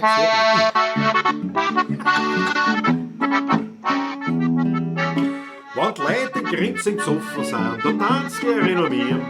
Da fangen sie gleich zum Aufstehen an, zum Schwindeln und zum Reden. Was sie nicht sind, was sie nicht haben, für mich sind sie mein Hund. Ich sag ihnen gleich, was ich hab, und das hat seinen Grund. Ich hab am Mordstraumlampen, die zeig ich gerne her. Und wenn ich nicht die Lampen hätte, ich schon Millionär. Ich hab am Mordstraumlampen, die kosten schimpfe Geld. Und wenn ich nicht die Wampen hätte ich auf der Welt eine Villa am Meer, ein Rolls-Royce mit Chauffeuren, Sardinen und der Kammerfrau, die ganze Woche lang. Ein Jochter aus dem Wald, ein Weber, das mir gefällt, aber nicht einmal noch viel mehr. gib ihm ein Wampen her. Wenn ich dann aufs Finanzamt geht, dann trifft mich gleich der Schlag. Da legen sie doch ein Zettel hin mit 45 Fragen. Vermögen, Erbe, Grundbesitz, Geschäft und Inventar. Ich druck da fest mit Bleistift auf und schreib aufs Formular. Ich hol am Mutzl Wampen, die zeige ich gerne her. Und wenn ich nicht die Wampen her, krieg ich schon Millionär. Ich hol am Mutzl Wampen, die kostet Schippe Geld. Und wenn ich nicht die Wampen hätt ich auf der Welt eine Villa am Meer, ein Rolls-Royce mit Chauffeur, Sardinen und eine Kammerfrau, die ganze Woche lang. Ein Jagd aus dem Wald, ein Weibel, das mir gefällt, aber nicht einmal und noch viel mehr, gib ihm ein Wampen her.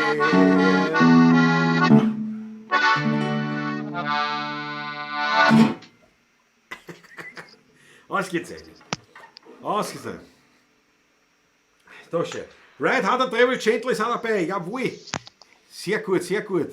Ausgezeichnet. Patrick, ja, ich glaube, das hat ganz gut hingehört. Ich glaube, das hat die ganz Leute gut sind zufrieden, hingehört. glaube ich. Ja, da kann man nichts sagen. Ja. Ah, die Susanne sagt, Klaus, singst heute noch das Lied von gestern von Instagram.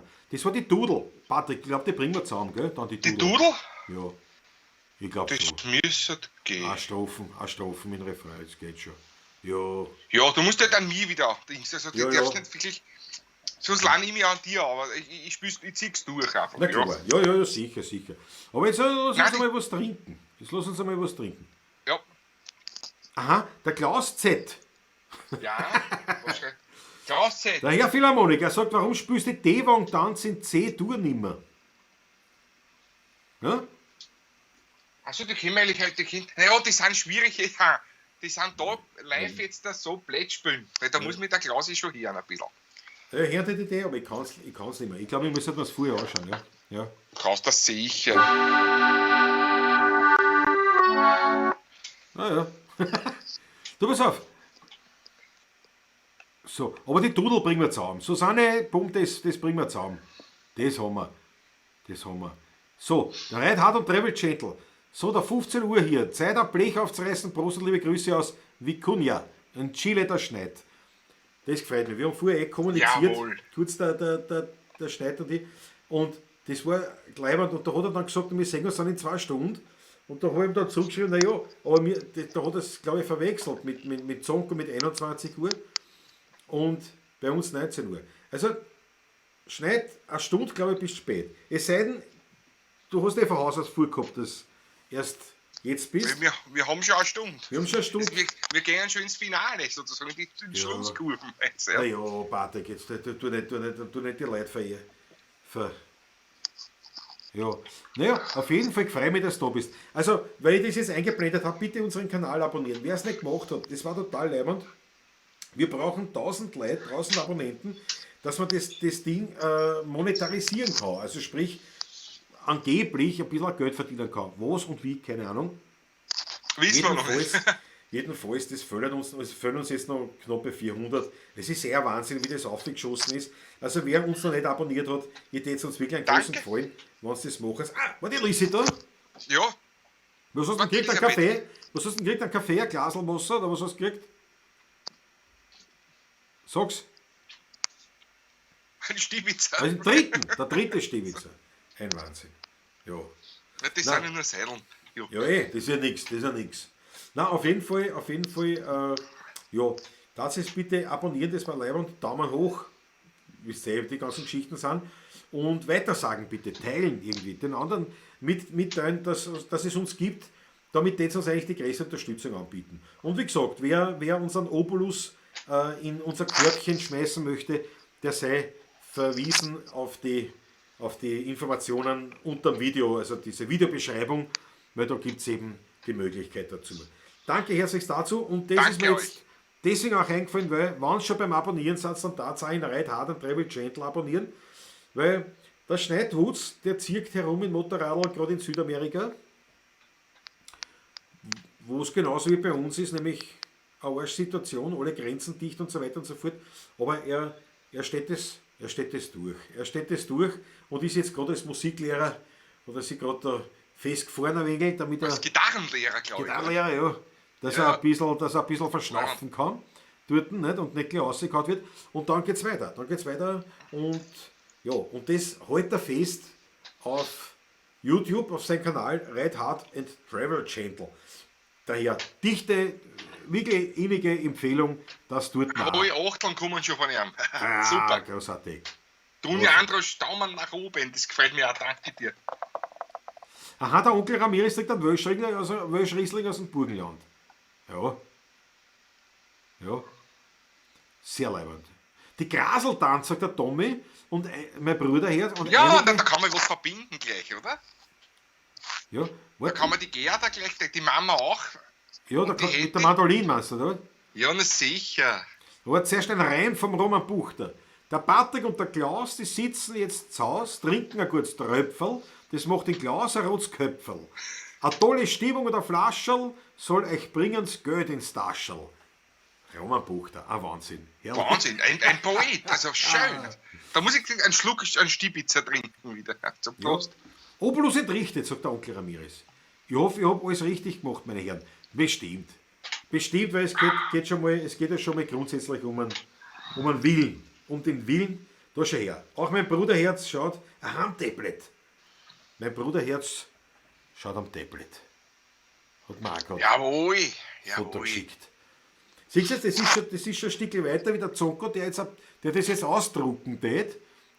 Auf ein Fotopapier und das Foto in die Kamera halten tät. Ne?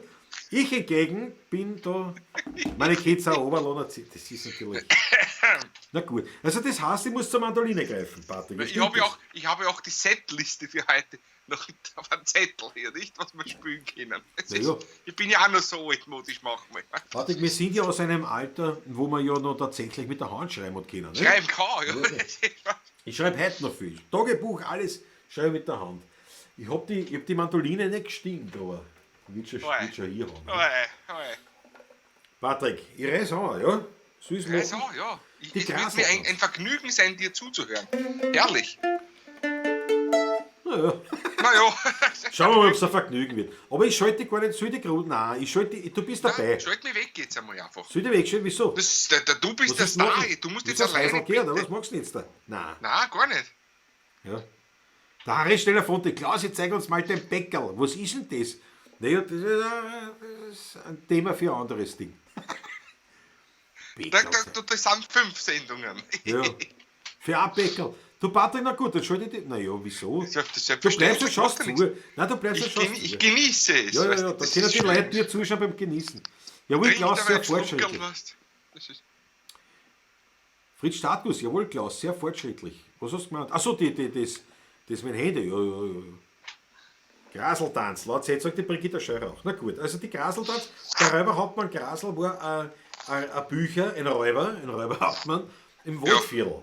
Und der hat sich dann irgendwann einmal so diese Geschichte eingeschlichen, dass das so quasi der Robin Hood vom Waldviertel war. Also dass der was Gutes da hat, sozusagen, dass der ja eigentlich nur ein Ding. Und die Historie, man hat das dann versucht nachzuempfinden und also rausgekommen ist eigentlich, das war schlicht und einfach ein Verbrecher, eben ein Räuber und nicht nur ein Dieb, sondern wirklich ein Räuber. Und der ist dann in Wien gehängt worden. Und weil er in Wien dann gehängt worden ist, hingerichtet worden ist, ist es natürlich Grund genug, dass es ein Wienerlied darüber gibt. Das ist ja ganz klar. Nicht? Also bitte. Selbstverständlich. Ja. Also ich reiße jetzt einmal an, die Graseltanz mit der Mandoline.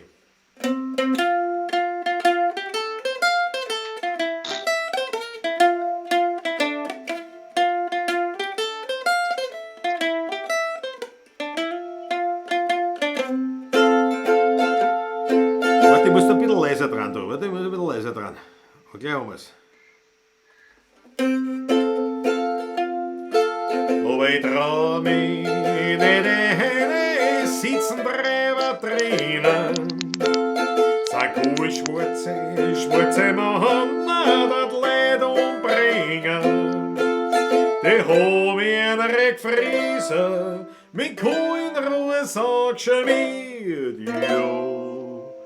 Aber den holt der Teufel, der sich da eine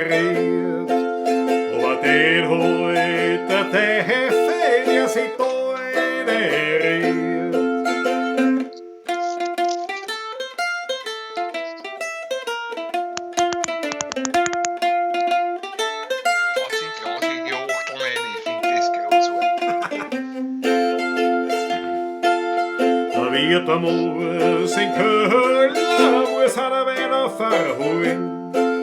Dabei haben's die Räber sein Ladl in Geld gestohlen. Dann packen's die Stalltieren, die schreit, gebt's mir eine Ruhe, ja.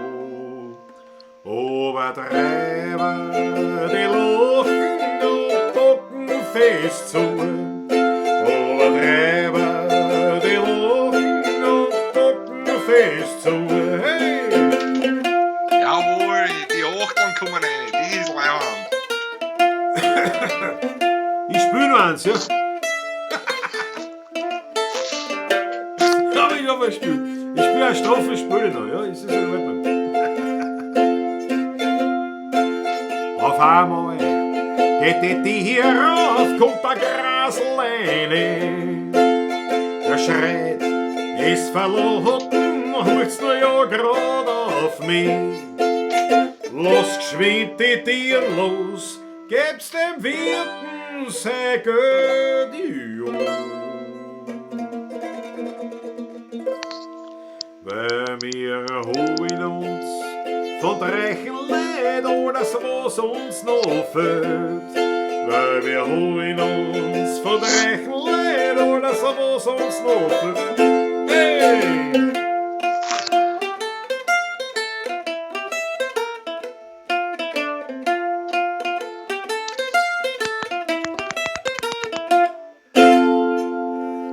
So schaut's aus.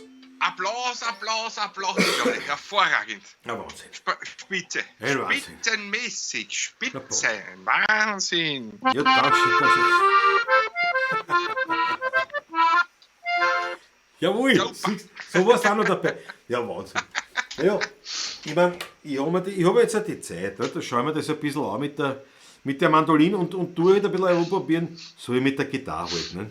Großartig. Ja, bei mir der E-Boss auch da hinten wird gespielt bereits. Ja, nein, habe ich schon gehört. Ja, klar, was sollst du sonst machen? Ne? Die ganze Zeit nur. Ja, Ocarina spiele ich ja auch wieder, also wieder in meinen Solo-Sendungen, ja. Ocarina, das täte ich ja auch gern wieder, aber ich habe ein bisschen jetzt Allergie und jetzt ist die Nasen mehr oder weniger. Die Nasen zählt bei mir auch heute, aber ja. Heute ist ein bisschen schwierig. Das ist ja, der Chakos-Bit, Klause, danke, jetzt gibt es einen Obolus von 10 €. Ne, gut. Wenn ich mir das mit so einer kleinen Mandoline spielen kann. Chakos-Bit, ich danke dir recht herzlich. Auch der Klaus Z. Ein Wahnsinn, die Klampfen. Echt leibend. Und von Klausi heißt es was, weil ein Philharmoniker. Ein Philharmoniker. Der spielt Schlagwerk. Also ja, was? Ich bin frechheitig. Patrick spielt heute auch Schlagzeug, weil er mit dem Mikrofon immer herumschäbert. Ja, das ist der Fleck mit, weil das da liegt. Ne? Na, für Achtel. Das ist das da, gell? Ja. Ich darf mich nicht bewegen, weißt du? Ja, da bewegt dich nicht. Ja. Muss ich so buckelt sitzen, das kann ich gut. Bei uns hat der Kneisel geheißen, sagt die Irme Hinkofer.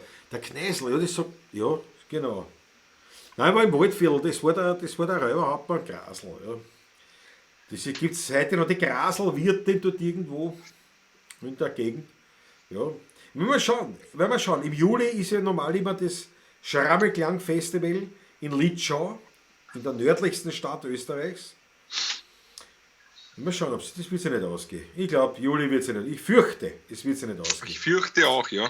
Dort spielen wir seit es das gibt. Warte, 13 Jahre. Ja. Ja. Meine Herrschaften, ich habe noch einen Zierber rein. Ich habe euch versprochen für den Patrick an. Jetzt drücke ich noch den Patrick sein. Bitte, ich trinke noch meinen Stibitzer. Ja. Da wird meine das Mama wieder. Apfelsaftel gespritzt quasi. Da wird meine Mama wieder schimpfen. Ja. Mama, Gerda, das ist der zweite Zierber, den er trinkt. Ja, aber dann schimpft sie immer. Ein bisschen viel trinken tust du für die Leute. Ne? Aber das weiß halt nur, weil das kannst du sich anschauen, weil nämlich, wenn wir wo live spielen, das sieht ja nicht dann, ne? Muss man da trinken. Gell, Patrick? Davor, ich trinke meistens nichts, weil ich so, bin ja, auch genau. davor. Richtig. Das ist das Problem. Das ist immer das Schlimme beim Jägerbahn in der Hofburg, war das immer so, gell? Der Patrick ist gefahren mit dem Auto, ich nicht. Und jetzt ist es dann so gewesen, dass da oft die Leute einfach gezahlt haben, nicht? Und jetzt sind dann die Drangeln halt gestanden bei uns. Und der Patrick hat angespritzt und 2 Gespritze getrunken. Und dann hat er gesagt, Klausi, ab jetzt musst du meine mittrinken, nicht? Weil ich kann das ja nicht trinken. Ja, und ich Natürlich, weil ich ihn ja auch nicht enttäuschen will, es geht ja um Freundschaft. Was denn? Ne? Ja. Aber das waren schon immer harte Bälle, harte Abende. Aber es hat sich schon aufgehört ein bisschen. Die Leute zahlen nicht mehr so. Seht einmal, Prost. Es hat sich aufgehört. Die Leute zahlen nicht mehr so viel Trangeln für die Musik dort. Gell? Nein, versprochen. Das war früher mehr. Lass Das mal. war früher mehr. Damals, ich meine, muss das kannst du ja alles nicht trinken. Für die Musik sind wir am leibendsten, sage ich jetzt mal ganz so, gell, Patrick, wenn du auch Geld gibst, nicht? Weil die Trangeln kriegt man in der Regel vom Kriegt Wirten. man in der Regel sowieso, nicht? Aber ich muss mir ein paar Schuhe auch kaufen, mal, nicht? Ja. Zum Beispiel, nicht? Ja. Du, Ride Hard and Travel Gentle. Na gut, das glaube ich jetzt da. Weißt du, sagst, schau her. Erziehen geht mir jetzt an. Na, hörst, jetzt habe ich ein Guster. Was auf der Der Hand? Harry Schneller-Fonte fragt schon, Klausi, brauchst Hilfe bei der Zirbe? Na, hätte er gern. Nein, das war wirklich, das ist gut. Also ich weiß, der Hödelhof, der hat dermaßen gute, und das mag ich schon. Ich bin kein Schnapstrinker. Die Graselwirte Gerd Greisinger, ja, in Mörtersdorf, Nummer 43, genau. hat er gleich ausgeschrieben. Gerhard stimmt, ja. Die Graselwirte. Da haben wir schon mal gespielt, da haben wir mal, also nicht bei der Graselwirte, sondern wir haben gespielt beim Geburtstag in der 10er Marie, glaube ich. Das ist allerdings eine andere Graselwirtin in Mörtersdorf. Das ist in der Steiermark. Das gibt in Waldviertel oben auch nicht. So, da schau her. Siehst du, das hätte ich schon wieder gar nicht. Da ist der Patrick, das ist der Brain. Patrick ist der Brain. 8. ist Steiermark. Ach so, stimmt eigentlich, ja. Ja. Patrick ist der Brain, da kannst du nichts sagen. Ja, auf jeden Fall ist die Geschichte, weiß ich gar nicht mehr, wo ich war, ist aber egal. Ich wollte die Geschichte erzählen, nicht? Mit Ride Hard and Travel Gentle mit Schneid Woods. Wir haben einmal gespielt, genau das mit der Graselwirtin, ist ja wurscht. Aber wir haben einmal wo gespielt und da war ein älterer Herr, nicht? Also ein Pensionär, und der hat uns also seine Geschichte erzählt. Und das war total spannend, weil der hat dann gesagt, schaut, es war so, damals, nicht? Der war ein Techniker, ein Diplom-Ingenieur oder was war. Und dann als junger Diplom-Ingenieur, der kriegt auch Hocken in Südamerika irgendwo, ich glaube Buenos Aires oder wo, also irgendwo, ist ja wurscht, in Südamerika. Und da hat er gesagt, na, dort hat er einen 3-Jahres-Vertrag gehabt und hat mörderisch verdient, irrsinnig viel Geld verdient. Und war ein toller Vertrag und ist halt dort, aber hat schon also die 3 Jahre eigentlich dort gelebt und Vollgas geben müssen. Und da hat er gesagt, das ist alles leibend. 2 Jahre lang super gegangen und irgendwann im Laufe des 3. Jahres geht er von der Hocken heim, wie jeden Tag die letzten 2 Jahre, und geht halt durch diese Altstadt, also durch die Stadt durch, und hört in einem Gasl bei einem offenen Fenster aus weiß nicht, 3. Stock, stellt mir eine Rose in den Stall. Und da hat er gesagt, ich bin dort vorbeigegangen, also von einem Plattenspieler oder was.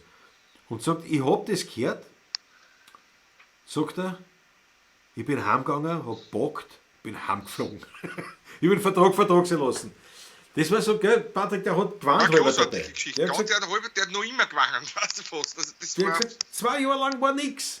Und ich gehe heim und her irgendwo am Arsch, weil das war ja Kleinstadt, war jetzt nicht Buenos Aires, es war eine Kleinstadt, weiß ich noch, hat er gesagt. Und geht dort vorbei, wo er seit 2 Jahren vorbeigeht, und aus einem offenen Fenster in Südamerika hört er am Plattenspieler, stellt mir eine Rose in den Stall. Und das hat ihm so gepackt mit dem Heimweh. Er hat gesagt, ich hab das nicht.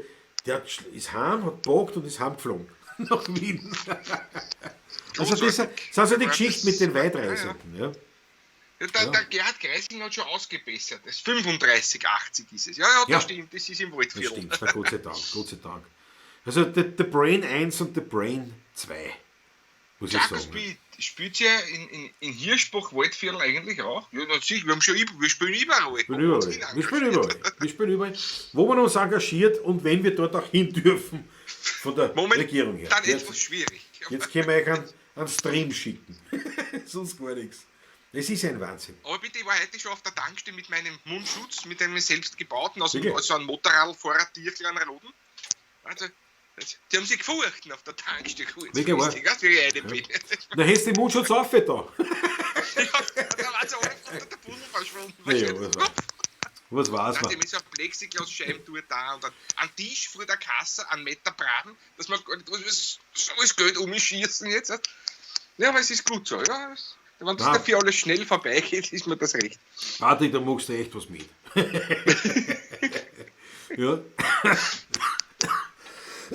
Red Hard and Travel Gentle, eine super Geschichte. Jetzt werden manche fragen, was mache ich auf der Tankstelle, wenn man nicht das Haus verlassen soll und nicht mit dem Auto fahren soll. Ja, ich muss aber auf die Tankstelle gehen, weil das auch unsere Poststelle ist, nicht?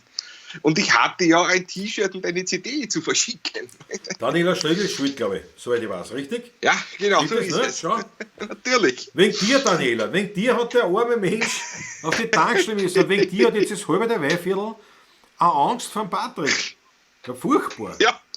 Furchtbar. Ja.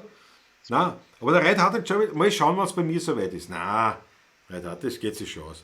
Aber das ist lustig, diese Heimweggeschichte, das ist ein ganz, und das hat mir schon immer taugt, oder taugt mir nach wie vor, wenn wir wirklich mit älteren Leuten zusammenkommen, die eine Geschichtserzählung. Und da gibt es schon viel. Ja, absolut. Kannst du erinnern, Patrick, wo haben wir da gespielt? In der Steiermark, auf der Hitten. In der Steiermark haben wir da gespielt, auf der Storkogel hinten. Die habe ich gemeint. Am Ja, Storkogel, ja. Ja. Geburtstagsfeier vom Metzger Herbert, von einem Richtig. Schulkollegen, Schulfreund von meinem Großvater und meinem Großonkel. Gut, hat beim Söllig. Gott hab ihm söllig, ja. Lebt nicht mehr, aber der hat mit der Da haben wir ihn Teufelsgang. oft gehabt, Gell, wenn wir wo Teufelsgang gespielt haben, gespielt, ja. wo wir wo gespielt haben und der war dabei, hat er die Teufelsgang mitgehabt und hat mitgespielt mit der Teufelsgang. Das war schon sehr leibend immer. Aber der Klaus Z kennt ihn noch. Der Klaus Z kann sich auch noch erinnern, der Klaus Zauner. Ja. An einen Herbert, an einen Metzger Herbert. Der hat ihn erlebt. Ja. Der hat ihn wirklich gut spielen können. Zum Schluss dann auch, hat er ein bisschen nachlassen dann, nicht? Aber es ist Wo ganz war der normal. Typ? Er war Typen. Aber da weiß ich noch, da haben wir gespielt, auf der Hitten oben vom Herbert. Du meinst die Geschichte von dem Heuderburm, den wir getroffen haben. Richtig. Ja. Weil da war parallel eine zweite Geburtstag, kleine, nicht? Das war relativ kleine Geburtstagsfeier. 80er, ja. Ich meine, aber ich glaube 20, 30 Kleider jeder, nicht? So, also, aber Oh, ungefähr. ja. Und wir sind halt dort irgendwie alle ins Plaudern gekommen, nicht? Weil wir haben gespielt und es waren ein Haufen Musikanten da überhaupt. Das Sommeralm-Trio war da und wir haben gespielt. Da haben wir dann so abwechselnd. War leibend. Das hat sich dann War durch leibend. Zufall eine ganz leibende Geschichte entwickelt. Ja. War absolut super. War absolut super. Und da bin ich mit diesem Halterbuben, der in den 80er gefeiert hat, ja, der hat mich auch beeindruckt. Der ist da gestanden, der hat gehabt sein Sonntagsgewandel. Und dieses Sonntagsgewandel war, du hast genau gesehen, das war sicher 40 Jahre alt. Aber bestens beieinander. Aber Ja. du hast gesehen, das ist sein Sonntagsgewandel. Das hat er im Schrank, das ist sauber herputzt und wenn er Das ein wird Festel putzt, ist- das wird gebürstet, das wird aufbügelt vorher und so. Das ist. Ja, ja, das war leibend. Und dann ist er halt, ja, da hat er, und da habe ich gesagt, ja, und ich weiß gar nicht, wie wir da geredet haben. Und er hat immer gesagt, ich bin ein alter Bub, hat er gesagt. Ich bin ein alter Bub und das bin ich noch. Hat er gesagt. Hat leibende Typen. Aber Und ein irrsinnig belesener Mensch, was der alles gelesen hat, der hat immer Zeit gehabt auf der Alm natürlich. Und das hat ihm, seine Eltern haben das nie verstanden, weil er immer bircheln wollte. Der hat alles, also von den ganzen Klassikern angefangen bis hin zur modernen Literatur, war der Wahnsinn. belesen. Es war unglaublich. Also, das war Wahnsinn. Also wir sind ja nur zum Reden gekommen, weiß ich nicht, vielleicht eine halbe Stunde in Summe, ja. wo wir direkt jetzt plaudern, aber das war Wahnsinn. Ich meine, das ist einer, der hat nichts anderes gemacht, als auf die Kier aufpasst. Ganz Ja, ländlich. der hat einen Volksschulabschluss, hat Schreiben, Lesen, Rechnen gelernt und das war's. Also, Das war ein gescheiter Mensch. also unglaublich. Leibend. Unglaublich. Leibend, Das war ja, eine absolut. der Sachen, die mir ewig in Erinnerung bleiben, sowas, ja. Ja. Ja. Du musst auf die Daniela Schlegel sagt richtig, ach herrje, ich bin schuld. Ich glaube, ich muss mich Ja. revanchieren. Daniela, absolut. Da kommst du nicht raus. Da kommst du nicht raus. Ja, wir auch nicht, Patrick, wir müssen was spielen. Müssen wir spielen, ne? Da spielen wir was. Machen wir in Hergott aus Star? Den müssen wir machen. Da ist hart. Den haben wir schon gespielt einmal. Den haben wir schon gespielt gemeinsam auf Sendung. So. Als So, Schlussnummer übers einmal. Skype? Ganz zum Übers Schluss haben wir Skype, gespielt. Das ist super gegangen. Du musst dich zuverlassen einfach zu mir. Na, der Michael Karel sagt, na dann in halt der Burmarsch. Ja, das können wir machen. Ich habe schon lange nicht Ja. gespielt. Vielleicht aber ich mache ihn auf der Wiener gleich. Ha! Echt? Das kannst du auf Ja. der Wienerischen auch? Den Halterbaum spiele ich immer, meistens auf der Wiener sogar. Ah ja, in C-Dur ist der. In C-Tour. Michael, wenn du mitspielen willst, C-Tour. Den machen wir. Ich hau mir meinen Monitor aus. Ja? Klaus, Jawohl. pass einmal auf. Jawohl. Daniela, lass dir was einfallen. Super Geschichte. Der Halterburmarsch. Ich mache jetzt in wienerischen Eingang à la Pepe Mataschek, ja?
Jetzt, Klaus, aber es ist gegangen, hoffe ich. Ja, du. Reicht ein bisschen? Du ein bisschen aufpassen müssen, aber tadellos. Da wieder tadellos. Da heute aber mal schon auch schon lange nicht mehr gespielt. Schau, ja. Der Landtal Stromer sagt Hallo aus der Appleboy-Heimat Hessen. Na, das gefreut mich. Sogar in Hessen. Appleboy? Ja, Appleboy mit Kohlensäure. Ja, hat er ja. Ich trinke keinen Apfelwein jetzt gerade, sondern halt nur, also. Mhm. Bravo Hessen, ja. Ja. Da kommen schon wieder die Achteln rein, sehr schön. Das ist super, ne? Die Achtel, das ist leider. Das mit die Weh, ich muss das wieder mal so halten. Erstens ist es Haas und zweitens dann weh. Die Dunja, ja, pass auf, das wollte mir jetzt mal vorher eingefallen. Ja. Weil es geschrieben hat, der Michi hat schon die Quetschen umgehängt bei einer daheim. Die Dunja hat ja gefeiert, das haben wir das letzte Mal auch schon besprochen. Aber Geburtstag, ja. Hat den Geburtstag gefeiert und ich habe gesagt, ich bin dabei und ich habe es nicht geschafft. Ich auch, ja. Also nicht geschafft, ich habe dann vergessen, ich habe gesagt, die Umstände waren halt so und das tut mir total leid, weil das war sicher ein Welt-Livestream, ein Welt-Geburtstagsfestl. Daher, nur einmal, aber wir schon das ist das letzte Mal gemacht haben. Nur einmal, ist es schon Wochen her. Wurscht. Wir trinken einfach nochmal auf die Dunja. Ich trinke einen Schluck Zwiebel auf die Dunja und auf den Geburtstag. Und dass wir den hoffentlich bald, also nachfeiern tun wir nicht, aber den nächsten feiern wir dann ordentlich. Sind wir dabei? Carlos Rolaccia. Hessen. Carlos Rolaccia. Ich weiß nicht, wie man das richtig ausspricht, aber ich freue mich, dass du dabei bist. Aus Darmstadt, ja. Und die Achteln hat. Aus Darmstadt, ja, steht. Carlos. Jawohl. Also auf die Dunja, jetzt einmal drin soll ich auf die Dunja noch einmal. Sehr zum Wohl. Sehr zum Wohl.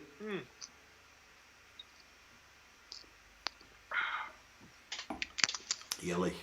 Na, Nähe Wetzlar. Ja, macht ja nichts, sonst habe ich ja trotzdem voll lieb. Dunja, danke schön, wir haben die ja auch lieb, aber der Herr Kara mitgespielt, der Michael. Ja, der hat mitgespielt, Na, freilich. Ja, das sowieso. Na, unbedingt. Naja, meine Herrschaft, was haben wir? 60 Zuschauer immer noch. Toll. Also für Toll. unsere Verhältnisse, Schön. tolle Geschichte mit Freien so. Wieso sehe ich das heute nicht? Patrick, Das steht, wo es normalerweise steht nichts heute. Das kann ich dir nicht sagen. Weil Mit der Technik hat es was machen wir. ich bin ja schon total verwundert, was du geschaffen hast. Dass du das geschaffen hast. Das ist ja, das hätte man ja nicht denken können. Na, erst? Ein Wahnsinn. Hast du Weilke? Darf übermorgen feiern. Weilke hat übermorgen Geburtstag. Aha, schön. Ja, da bringen wir aber vorweg ein Stanzl. Patrick. Ja, aber natürlich, da spielen wir Also, für die Wildcat. Reißen wir ein Stanzl. Weil Ich fange an, ja. wir können uns ja ausreden, wir können ja sagen, durch die Zeitverzögerung, die ganzen Livestream und so mit sich bringt, und dann geht ja das bis nach Deutschland. Ja, kann man sagen, das geht sich nicht aus, bis übermorgen, bis zum entsprechenden Geburtstag, oder? So machen wir das. Und alle schließen sich an den Wünschen jetzt für die Wildcat. Reiß auf, Patrick. Ich hätte sagen sollen, was anreißen soll. Vielleicht. Hoch soll sie Hoch soll sie leben, dreimal hoch. Hoch soll sie leben, dreimal hoch.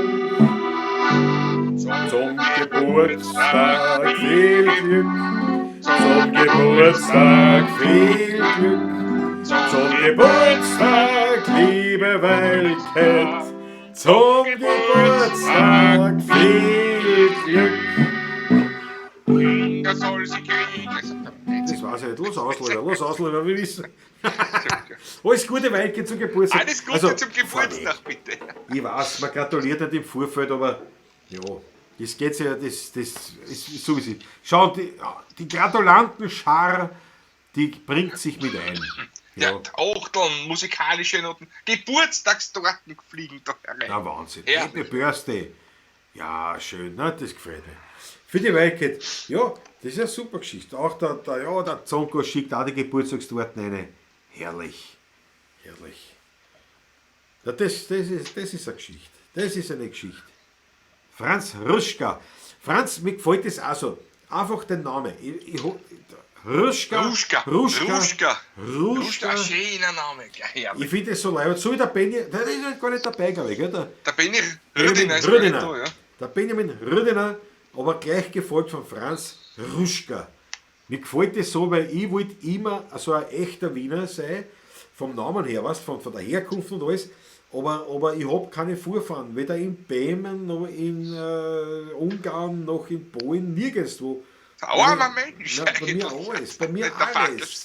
Ja, wirklich. Das ist wirklich. Und Steurer halt, nicht Steurer. Aber die alle. Also die weitesten Vorfahren irgendwo im späteren Mittelalter, die man ausfindig hat machen können, die sind irgendwo in der Steiermark. Das war's. Also weiter geht's nicht weg. Bei mir geht es bis zu die Huzulen, Bei zu dir- Kalmücken und so. Die Leute. Bei dir geht's treiben um die Welt. Das ist ein Wahnsinn. Bei dir, ja, na gut, das ist ja. Deine Herkunft ist ja ein Drehbuch fürs Traumschiff. Ne? Das ist Ja, da kannst du ganze Geschichte Europas schreiben fast. Das ist, Ja. das ist so, Geburtstagsbuße an die Wildcat von Onkel Ramirez nach Hit. Na schau. Wildcat, das hast du verdient. Ja? Da kommen sie rein. Ja, pass auf, wir sind aber schon 1,5 Stunden. Ich glaube, wir werden jetzt da schön langsam, wenn wir. dem Ende nahen. Ja? Dem Ende. Ich bin ganz rot, sagt die Wildcat, brauchst nicht. Wir wollen nicht politisch werden. Nein, Wobei mein Pullover heute ist schon wieder sehr schön ist, nicht? das stimmt. Erst ich Wobei frage das mich, ein Weinrot ist. jetzt ehrlich, weil ich dort schon wieder das Kabel richten muss und mit den Urwascheln wehtun von den depperten Kopfhörer, warum das mit den iPods nicht funktioniert. Das ist die teuersten Urwaschler, die ich habe, Ich funktionieren froh, dass ich nicht. mir die nicht gekauft habe. Für die Wirst jetzt in dem Fall. Das stimmt. Der Michael Karl, dann gleich eine moderne Version von der Telefonbuch Polka auf H. Ja genau, Rudina, Ruschka. Rüdiner Ruschka. Aber sie ist ja eine Sängerkollegin, eigentlich eine Opernsängerin, eine Operettensängerin, die Juko Mitani Rudlitschka. Ja, das ist super. Ist auch groß, die Juko Rudlitschka. Ist auch großartig, finde ich. Das ist leider. Wie das? Die Prinzess Lilly sagt, was, nichts gegen die Steirer, um Himmels Willen. Prinzess Lilly, übrigens ein grandioser Name. Aber doch nie. Du hast es ist eher ein Hund am Profilbild. Also der nie böllen anfangen. Mein Leben der nicht böllen. Nein, Prinzess Lilly. Geht die Steirer über nichts umhin. Ich trinke gerade steirischen Zirbenschnaps und Klaus. Du, und südsteirischer Wein. Der Patrick und ich, wir haben gespielt bei einer Hochzeit in Gamlitz in der Südsteiermark. Das war total Im Ehrenhausen eigentlich, genau, ja. Und das bringt mir aber die Prinzess Lilly eben einen Hund hat als Profilbild. Das sind Freunde von uns gewesen. Sie eine Tirolerin, er ein Wiener. Beide Tierärzte in Wien. Im 16. Ottergring natürlich. Und dann gesagt, sie heiraten, aber halt in Gamlitz in der Südsteiermark. Und ich gesagt, na, wieso in der Südsteiermark? Und ich gesagt, ne, weil da können weder ihre noch seine Schwiegermütter mitreden. Nicht? So. Die haben auch Ruhe. Na gut, ja. Uns war es ja wurscht, nicht, Patrick? Uns war es ja wurscht. Aber sie haben sich dann ein Wunschlied geäußert und gesagt, pass auf, wir machen dort in den Weinbergen die standesamtliche Vermählung. Nicht? Und als Abschluss wünschen sie sich, einer hat immer das Bummel. Haben wir gespielt, haben wir gemacht. Na was denn? Wir hätten bald unsere Watschen gekriegt dort, aber nicht vom Brautpaar, sondern von allen anderen Gästen und so. Naja, aber es war ja keiner im Bilde. Nicht? Und die waren nicht informiert, die Gäste drüber. Nicht? Das hat nur das Brautpaar und mir gewusst. Der Standesbeamte hat dann gesagt, eben, jetzt, also nach der Trauung, nicht, so, ja, und jetzt gibt es noch sozusagen ein offizielles Schlusslied, bevor wir uns dann dem Feiern hingeben und hin und her. Und wir fangen an halt mit einer hat immer das Bummel, nicht der Bravo. Nicht? Aber es war, finde ich, recht lustig. Es war recht lustig. Das Brautpaar hat gerinst immer so ausgemacht. Ja, es war Hetz. Und hat auch lange gedauert, bis in die frühen Morgenstunden hinein wurde dort gefeiert. Also ein würdiges Fest. Da habe ich in Zedinger Berni so fett wie noch nie gesehen. Also keine Namen in so einem Zusammenhang. Patrick, um Himmels Willen. Gescheißt dich nicht da. Ja. Sag das WTV. Steurer hat ursprünglich Steirer geheißen.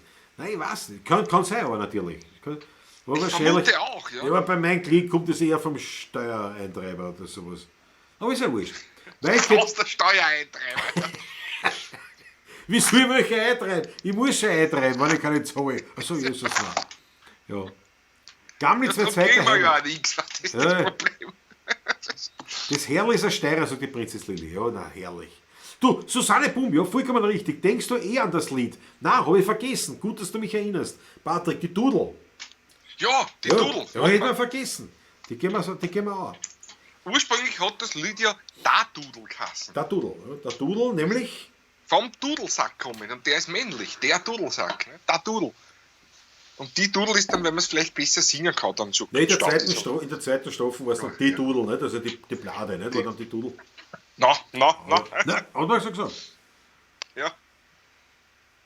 Ja, schau, die tun ja anders. Mein Schatzal will beim Einzug auch für mich ein Lied spielen. Geh, Alter, schau mich nicht so deppert aus. Oh, da geht's irgendwas. Die Schuhe, was? Nach der Hochzeit in der Früh dann, nicht? Aber Michi Karl, soweit ich euch beide kennen, kannst du zurücksingen. Mein altes Saft so viel weh. Patrick, das spielen wir. Ah nein, können wir nicht, gell? Können wir das? Also, mein altes Saft so viel weh. In was? Wurde gerade zur Ordnung aufgerufen. Jesus, nein. Darum habe ich so geschaut. Ja, ich weiß schon. Mein altes... Nein, das ist jetzt ein Blöd zum Das ist ein Spielen. Blödsinn. Na, dann lass was. Nein, die Dudel machen wir, gell? Ja. Der Onkel Ramirez ist ein richtiges Monarchiekind. Krawat, Behmann, Ungarn, Weihviertel. Ne? Ja, das ist wie bei mir. Ja, wieder und ich habe mir das immer so gewünscht, aber ich bin gescheit.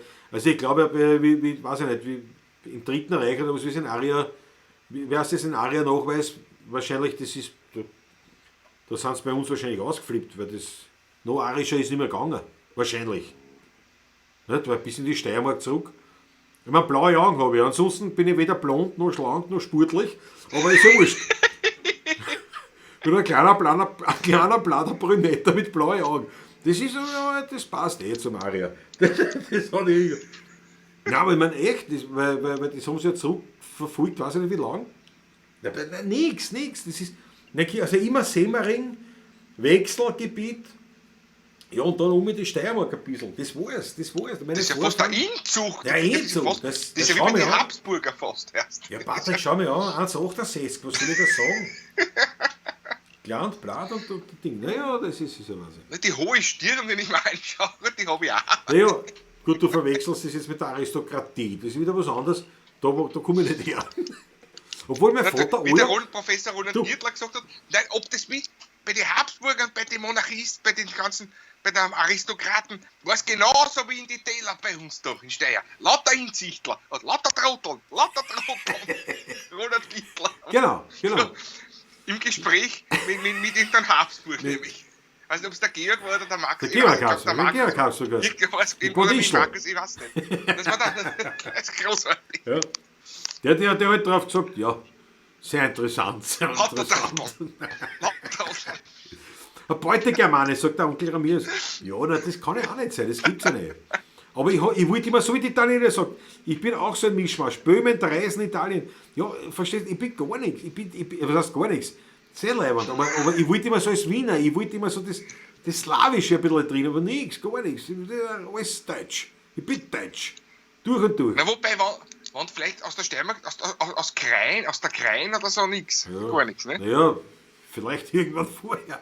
Ja, Unterkrein, Oberkrein, Vorderkrein. Ich weiß nicht, wie weit wir das zurückgeschaut haben. Aber ziemlich weit und da ist nichts. Also das ist wirklich aus der Gegend, aus der Semmeringer Region ist man nicht weit entfernt gewesen. Also nichts südlicher mehr dann. Ja. Nichts mehr. Ja, der Zucker Welt sagt schon, wahnsinnig artet aus Mörder. Ja. Ah, das kann sein, der Gerd Greisinger sagt das richtig. Klaus, wahrscheinlich waren deine Vorfahren zu Fuß unterwegs, dass sie nicht weiter gekommen sind. Das wird sein. Na, die werden auch schon so sportlich gewesen sein wie der Klaus. Ja, das nicht passen. Das ist die Gerhard. Wieder. Ganz einfach. Gerd Greisinger, das ist die einzige bis jetzt wirklich beste Erklärung für meinen Stammbaum, den ich jemals gekriegt habe. Das stimmt. Das Gute liegt so nah. Natürlich. Ja. Der Lanz Joshua sagt, Entschuldigung, ich muss schnell Kölner Wein holen. Der Zaun, Lanz, Zauns. Zaun, wir sind in der Schlussphase. Ja. Na gut, die Dudel. Die Dudel, machen wir. Du, Patrick, wie viel machen wir? 2 Strophen? 2 Strophen. 2 Strophen, ja, passt. Ja, ist in Ordnung. Ich lege voraus, ja? Ja, trau dich. Haben wir auch noch nie gespielt, bin gespannt. Ja, wird schon werden, oder? Es ist in G übrigens, Klaus, gell? Danke, das ist lieb, dass du die Donut Geht's? Ja, ich bin schon. Ich muss immer...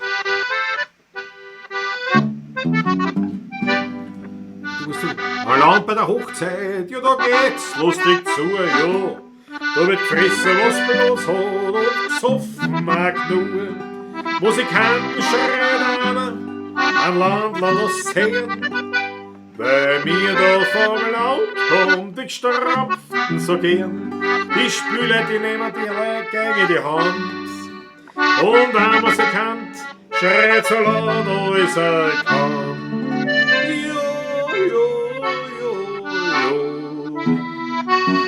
Wo ist die Dudel her mit der Dudel, dass sie gegen Tanz, so wie Strudel, da ist der alte Boss gegen Mann, jetzt geht die gerade an. Wo ist die Dudel her mit der Dudel, dass sie gegen Tanz, so wie Strudel, da ist der alte Boss gegen Mann, jetzt geht die gerade an. Ein Söcher in der Blade, oder so 1 Kilo schwer, ja. Die Zart sind zum Tanzen, ein Schneider daher. Der Schneider war winzig und sie ist hart rum. Und was er sich abbelohnt, ja, er bringt's nicht um und dumm. Der Schneider, der schwitzt schon vor Mühe und vor Blut. Aber was ein echter Schneider ist, der gibt halt nicht nach.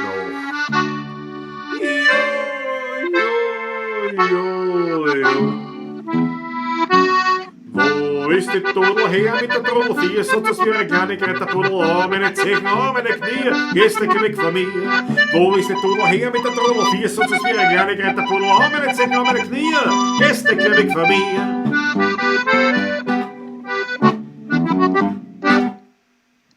Jawohl. Bumm. Patrick, da hast du aber schön angezahlt. Habe die Ehre. Bist du gescheit. Ja, außer Otte bin ich gekommen. Außer Otte bin ich gekommen. Geil, hast. Es ist gar nicht so einfach, das zu spielen, nicht dich zu hören. Nämlich. Ja, ich hab die gehört, das war auch nicht einfach. Du, na Wahnsinn, ein Wahnsinn. Nein, leider den Umwurf. Ein altes Lied. Franz Ruschka, ein echter Wiener, der hat eine böhmische Großmutter. Das wollte ich immer haben, aber ja. Mehrere. Aber also, es ist vollkommen richtig, aber ich sag der Franz Brandrein, er ruft mich zur Ordnung und das zurecht. Ja, wo ist er? Sag einmal, spinnst du, sei stolz auf die Herkunft. Franz. Natürlich. Ja, das ist ja nur ein Spaß, weil ich halt als Wiener immer mir gedacht habe, das war leibend, wenn man eben so einen slawischen Einschlag hat, aber du hast vollkommen recht mit deinem erhobenen Zeigefinger, dass du sagst, sei stolz auf das, was du bist. Das bin ich eh. Nämlich stolz, wie es ist. Nicht? Und da gibt es keine, wie soll ich sagen, keine,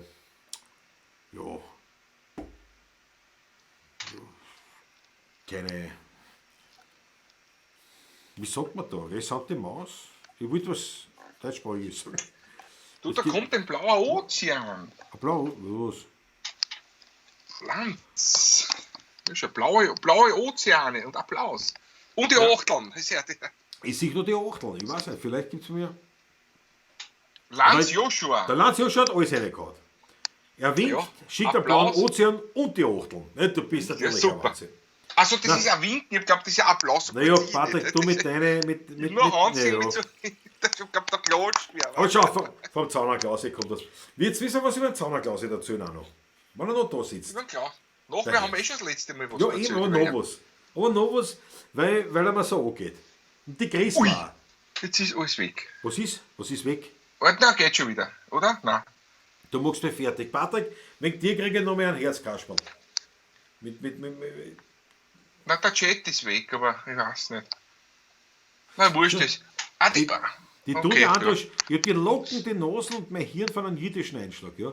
Was, das ist nämlich zum Beispiel wirklich, also, das finde ich, jetzt abgesehen, muss ich ehrlich sagen, abgesehen von der ganzen Tragik, die rund ums Dritte Reich passiert ist. Aber wir haben in der Wiener, ich sage jetzt mal wienerisch, es ist österreichisch, aber in dieser wienerischen Kultur, die Wiener Lieder, die Kaffeesliteratur und alles, das war ein florierendes Leben und das war natürlich ein Großteil waren das Juden. Und durch die depperten Nazis, die alle rausgehauen haben aus dem, also, wisst ihr, was ich meine? Das war schon ein kultureller Einschnitt, also aber ordentlicher. Und da hat man es gesehen. Also mit allein Wiener, es waren ja so wahnsinnig viele Juden dabei und die haben so großartige Sachen geleistet. Und der Hermann Leopoldi war ja, der hat es doch schon, der war zwar noch in Buchenwald, gell? Ich glaube in Buchenwald. Der war in Buchenwald, ja, genau. Der gemeinsam mit Löhner Beder, ne? Genau. Und Fritz Grünbaum. Genau. Und den Grünbaum haben sie da erwischt und der Leopoldi, der hat noch ausreißt, das ist noch gegangen durch die helle Möslein. Die war nämlich schon in New York und hat das arrangiert dann. Ja. Ist das sich gerade noch ausgegangen.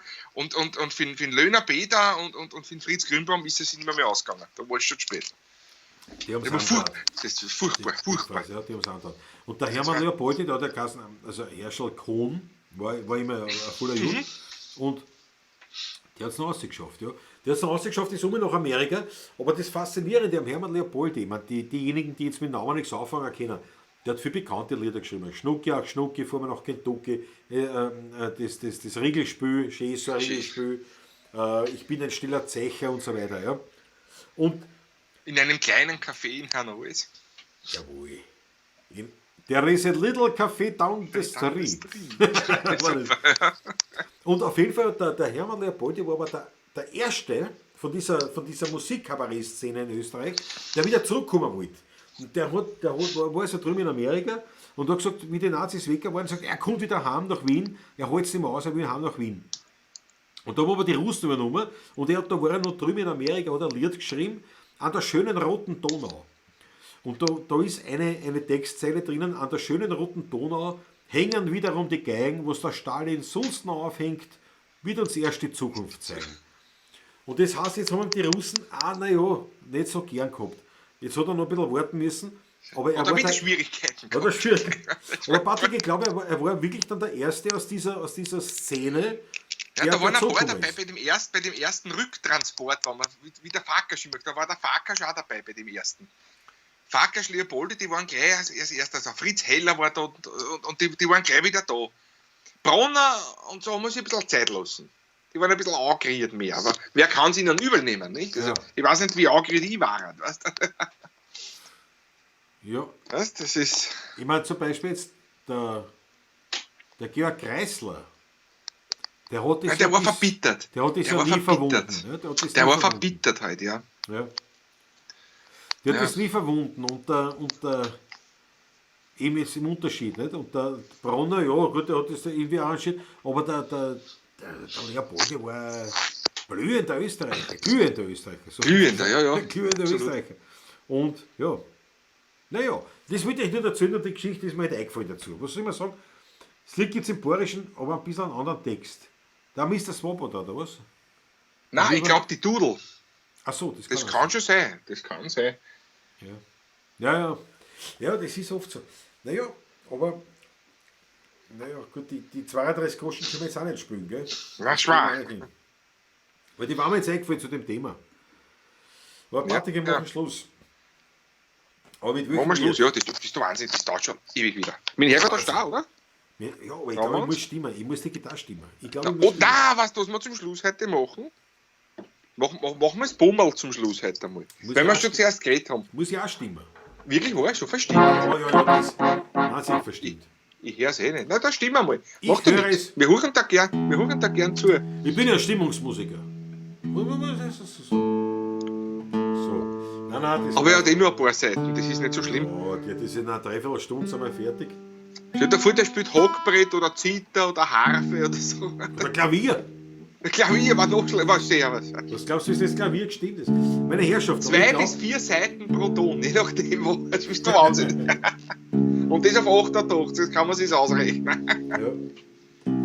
Und meine Herrschaften, während ich da so stimme, möchte ich noch mal darauf hinweisen, wie gesagt, unser Kerberl für ein Opulus Schmattes, wie auch immer man sagen will, findet ihr im Beitext dieses Videos. Und denkt dran, also wie gesagt, CDs und Leiberl, da tät uns auch unterstützen und kriegt trotzdem was dafür. Und könnt ihr vollkommen versandkostenfrei bestellen. Der CDs und Leiberl sind versandkostenfrei weiterhin. Ja. Geht zur Genol-Tankstelle nach Wilfersdorf. Da ist unsere Post. Du müsstest schon kennen, Patrick, oder? Ja, schon lang. Schon, ne? Nur mit der Maskierung heute haben sie mich nicht gekannt, weißt du? Weil beim Eingang steht nämlich so groß draußen ein Schild, das immer früher gestanden, Motorradfahrer bitte beim Eintreten den Helm abnehmen. Ja, das habe ich auch öfters gesehen, ja, das stimmt. Wir sind ja da auf der Durchzugsstraße Nord-Süd da, nicht direkt an der Brünn, an der Nordautobahn, nicht? Da bleiben viele Motorradfahrer stehen. Ja, na klar. Schau, ich gehe gerade alle Grafiken durch, die ich da noch habe. Hau eine was. Ich hau alles rein. Das letzte Aufgebot. Und ich sage jetzt schon mal herzlichsten Dank, schön, dass ihr dabei wart, alle miteinander wieder. Danke euch. Eine ganz große Freude. Der eine oder andere, den werden wir morgen sehen, entweder beim Livestream auf Ausblick, also auf Facebook vom Ausblick kommen. Und wie gesagt, wenn ihr natürlich bei uns auf der YouTube-Seite seid, da habe ich keine Ahnung, wie da die Bespaßung sein wird. Wir werden schauen, ob wir euch überhaupt mitkriegen und alles. Das wird auf jeden Fall eine tolle... Das werden wir sehen. Ja, eine Herausforderung morgen. Das technisch, die Weinverkostung mit Live-Musik, die wird wirklich eine Herausforderung. Aber ja, man muss wachsen mit den Aufgaben. Ja. So, ich danke euch. Machen wir ein anderes Lied zum Schluss. So, ja, für morgen als Vorbereitung machen wir einen Dragerkönig. Weil das passt ja zum Wein morgen wieder so. Ist eine schöne Schlussnummer, finde ich. Ist einmal eine andere. Dann trinke ich mal aus. Von Kurt Swab. Ja, genau. Ich trinke einen letzten Schluck noch. Ja. Alle verabschieden sich. Es war gut. Jaco Speed, jawohl, Duke Floridsdorf. Thomas Bastlecke, Bruderherz, heute Ohren steif. Schön war's, bis zum nächsten Mal. Servus und Papa. Ich freue mich drauf. Lanz Joshua, war göttlich mit euch beiden. Hat viel Spaß gemacht. Na, das ist lieb. Dankeschön. Wildcat, Fritz Schadkus, ja, euch allen. Schön, dass ihr dabei wart. Ich freue mich vielleicht auf morgen. Ansonsten, die 16 Pavlatschen wieder am nächsten Montag. Auch wieder 19 Uhr. Ride Hard and Travel Gentle, hast gehört. 19 Uhr, also eine Stunde früher. Du musst eine schauen. Für euch, Dankeschön, schön, dass ihr dabei wart. Ein dickes Puzzle von mir, von Klause.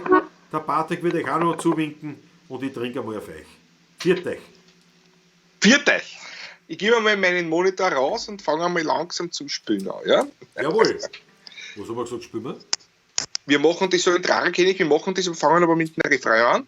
Aha. Machen eine Strophe und wieder ein Refrain, ja? Okay. Also ein Rondo sozusagen. Ein Rondo. Na, servus. Refrain.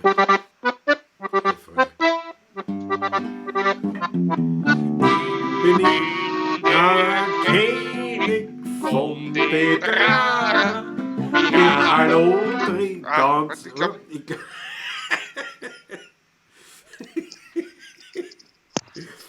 Moment, es hat sich gerade. Patrick, Weltklasse. Das hat sich gerade, das Kabel, das muss da gelingen, unter die Knöpfe gewickelt unten. Du, aber was ist der Refrain für Tonart? Das war irgendwas anderes als C oder G.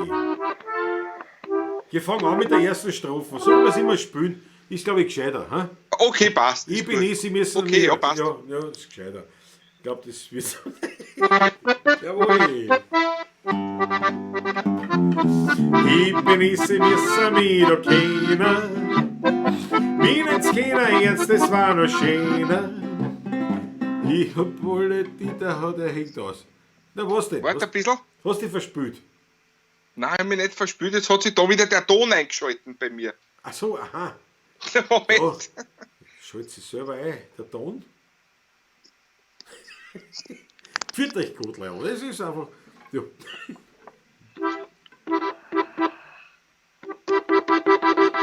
Ich glaube, es übt er. Ich mache einen Wechsel der Harmonika. Wir machen einen steirischen zum Schluss. Aha, das ist schon ja. Das zählt. Danke, ich sag danke fürs Aber Zuschauen. technisches Problem mit dem Instrument. Der zerstreute Professor. Liebe Leute, viert euch ein schöner Rausschmeißer. In Glas ist einer zum Schluss. Der Bravo. Hey, du!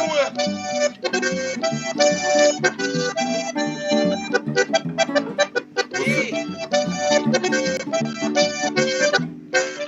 Hey!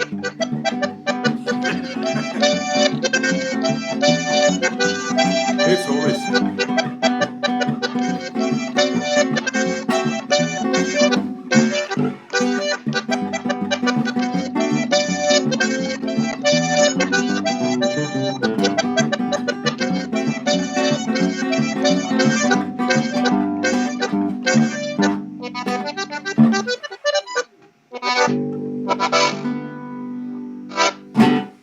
Viert euch! Viert euch gut, Danke herzlichst.